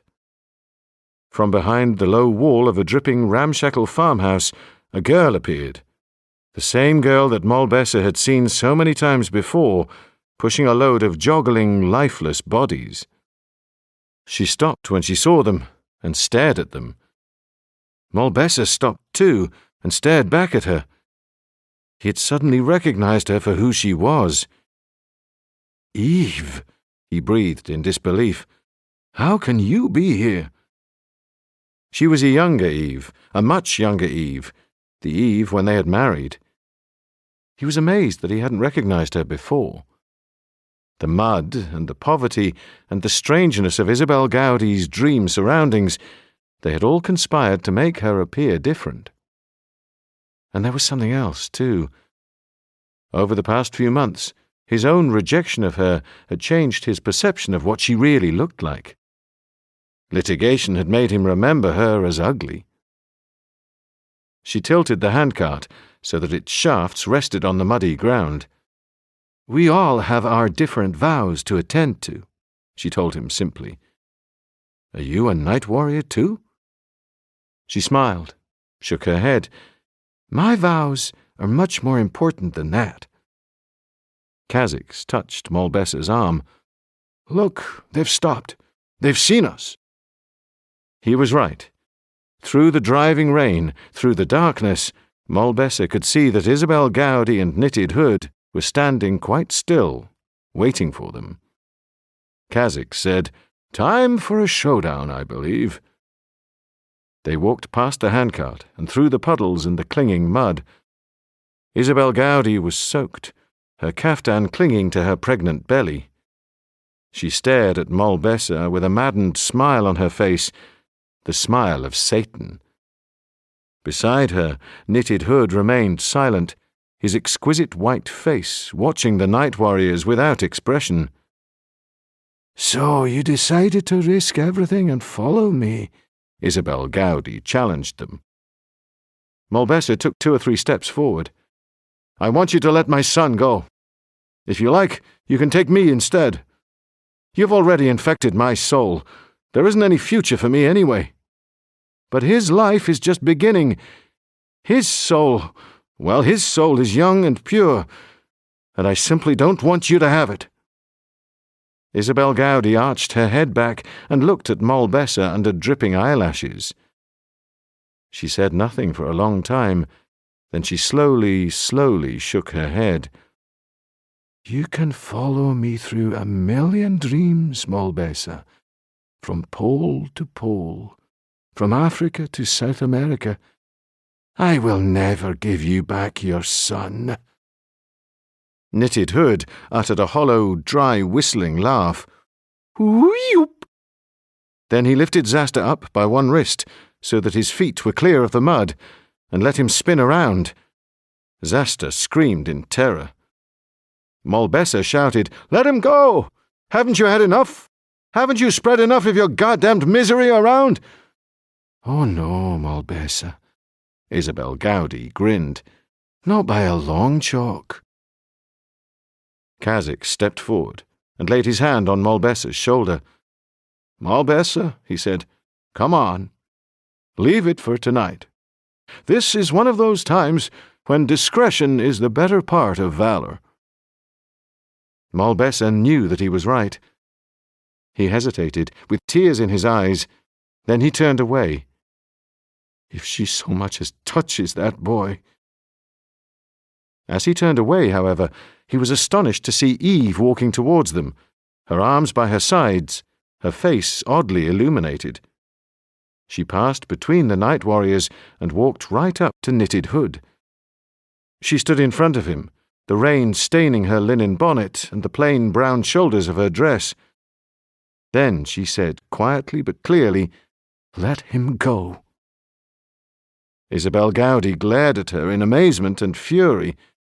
"Let him go, you ugly sow! How dare you tell my carrier to let him go?" Eve turned to Isabel Gowdie and said, "Because I am Eve. Because I will always be Eve. Because ever since Eve, every mother has always had to undertake to love and protect her sons, no matter what the cost, forever. Sometimes we have had to weep for our sons. Sometimes we have had to bury them. But I shall not weep for my son. Neither shall I bury him. You will let him go." Knitted Hood stared at Eve, and then grabbed Zasta around the neck and squeezed him. Zasta kicked and thrashed and cried out, but Eve unhesitatingly stepped forward and pointed one finger directly at Knitted Hood's face. "Let him go." There was a moment of total silence, except for the pattering rain. Then Knitted Hood's fingers gradually opened, and Zasta dropped down to the ground. A split second later, the Knitted Hood that had given him his name burst silently apart. His head softly detonated, and his half-putrescent brains streamed upwards into the sky in a thick and poisonous rope. Right in front of their eyes, the contents of his body poured vertically out of his neck, hurtling faster and faster, lungs and spleen and bladder, a sudden liquid rush of intestines, until the grey gabardine raincoat collapsed empty in front of them, and Knitted Hood vanished into the stormy sky. Eve took Zasta's hand and stepped away from Isabel Gowdie. "Now," she said, "you will do what you have to do to release my husband from the night plague and all those you have infected through him." "You sanctimonious bitch! You daughter of a dog! And what if I won't?" "I can't harm you. I haven't the power. But I do have the power to protect the baby that has grown inside you." "What are you talking about, bitch?" flared Isabel Gowdie. "Your baby is my son's brother, and I am pledged to protect brothers down all the centuries of all mankind, as all mothers are, to atone for the crime of Cain, who killed his brother Abel." "I will boil this baby, you bitch." "No, you cannot. If you so much as touch one hair of that baby's head, then I will have the power to punish you, beyond any punishment that you can imagine possible. You would be better advised to do what you have to do to release my husband from the night plague and to surrender your baby to whatever destiny lies in wait for it." Isabel Gowdie's eyes narrowed. "You're lying." But Eve stepped forward, pointed her finger directly at Isabel Gowdie's forehead, and touched it, the lightest touch. Instantly, blood spurted from the screw wounds around Isabel Gowdie's temples. The witch let out a piercing shriek. "You're lying!" "You want more?" demanded Eve. "You want your brains to spew up into the sky like those of your carrier?" Isabel Gowdie trembled. Sparks flew from her hair in all directions. Her eyes blazed white. "I shall be revenged for this, Eve, daughter of a dog, wife of Adam." "Do what you have to do," Eve insisted. The sparks in her hair subsided. Isabel Gowdie rubbed her left arm, and for a moment Moll Besser could see in her the thin, unconventional Scottish girl she must have been so many centuries ago, before she had given herself to Satan. "We'd better be doing it then, Moll Besser," she said. Staring at him proudly and defiantly, she lifted her caftan up around her waist and knelt on the ground, with her forehead pressed deep into the mud. The rain fell on her bare white buttocks. Moll Besser glanced at Kha'Zix, and Kha'Zix nodded his assent. Slowly, Moll Besser climbed down onto his knees behind Isabel Gowdie and opened his armour. Eve turned away, although Ephis watched, her face curiously sad. He was only just stiff enough to penetrate her. She was cold, but hot inside. He thrust at her in unsteady, jerky movements. His mouth was dry, and it was hard to stop himself from shaking. What was worse, as he coupled with her, the parting of her hair began to widen, and her scalp peeled apart, layer by layer, until the face on top of her head reappeared. One face, pressed against the ground, groaned in ecstasy. The other face, lifted to the rain, screamed in pain. Moll Besser felt Isabel Gowdie's thin ribcage convulse and tighten in spasm. Something pale slipped out of the mouth on top of her head, something which she caught in her upraised hands. At the same time, painfully, unpleasantly, Moll Besser ejaculated. He stood up, rebuckling his armour. Isabel Gowdie lay where she was for a moment, while her hair closed over the face on top of her head. She said softly, "It's done now. The plague is returned to me. You may have heaven, whatever heaven is worth." She stood up, muddied and wet, her white hair bedraggled but still twinkling with sparks. She was cupping something in the palm of her hands. "And this," she said, "this is what a servant of Satan and a night warrior can produce together, when good and evil reconcile their differences." She went from one to the other and showed them a tiny, perfect baby, no longer than 6 or 7 inches, a little boy, shining and naked. She kissed it, and then she lifted it up, and it floated out of her hand as if it were sparkling thistledown, as if it weighed nothing at all, and swirled around once and vanished into the night. That was when Moll Besser pulled the trigger of his equation pistol and turned the rest of Isabel Gowdie's infinity into an endless scream. Stanley was leaning on the railing of the Embarcadero, watching the docking of an Argentinian training ship, with all of its hands aloft in the rigging, when a slender young man in a white Armani suit came and stood close beside him. San Francisco being San Francisco, Stanley edged a few inches away. It was only when the young man said, "How's life, Stanley?" that he looked up and realized that it was Springer. "Life's fine," said Stanley guardedly. You haven't come to offer me any more work, have you?" Springer smiled and shook his head. "Just came to see how you were. Warm today, isn't it?" Stanley nodded, said nothing. "How's Leon?" asked Springer. "Leon's fine." "And Eve?" "We seem to be rubbing along okay. Time will tell." "Henry senses best," Springer told him. "Angie married that Paul of hers." "Angie," Stanley repeated. It sounded like a name from another life. "There's one more thing," said Springer. He fumbled in his pocket and produced a soft red velvet bag. "I kept this by me. Some people don't always have time to say goodbye." He opened the drawstring and showed Stanley what was in it. Stanley frowned. "Bones?" "The bones of Gordon's left hand, to be precise," Springer explained. He opened the bag wider, lifted it up, and, without ceremony, shook the bones into the harbour. They fell with a light, pattering splash. Stanley looked down at them, watched them sink. "Goodbye, Gordon," he said. "It was pretty good to know you." It may have been nothing more than a swirl in the water, a glint of the sun, but he was sure that he saw a hand rise out of the harbour for a moment and give him one last, regretful wave.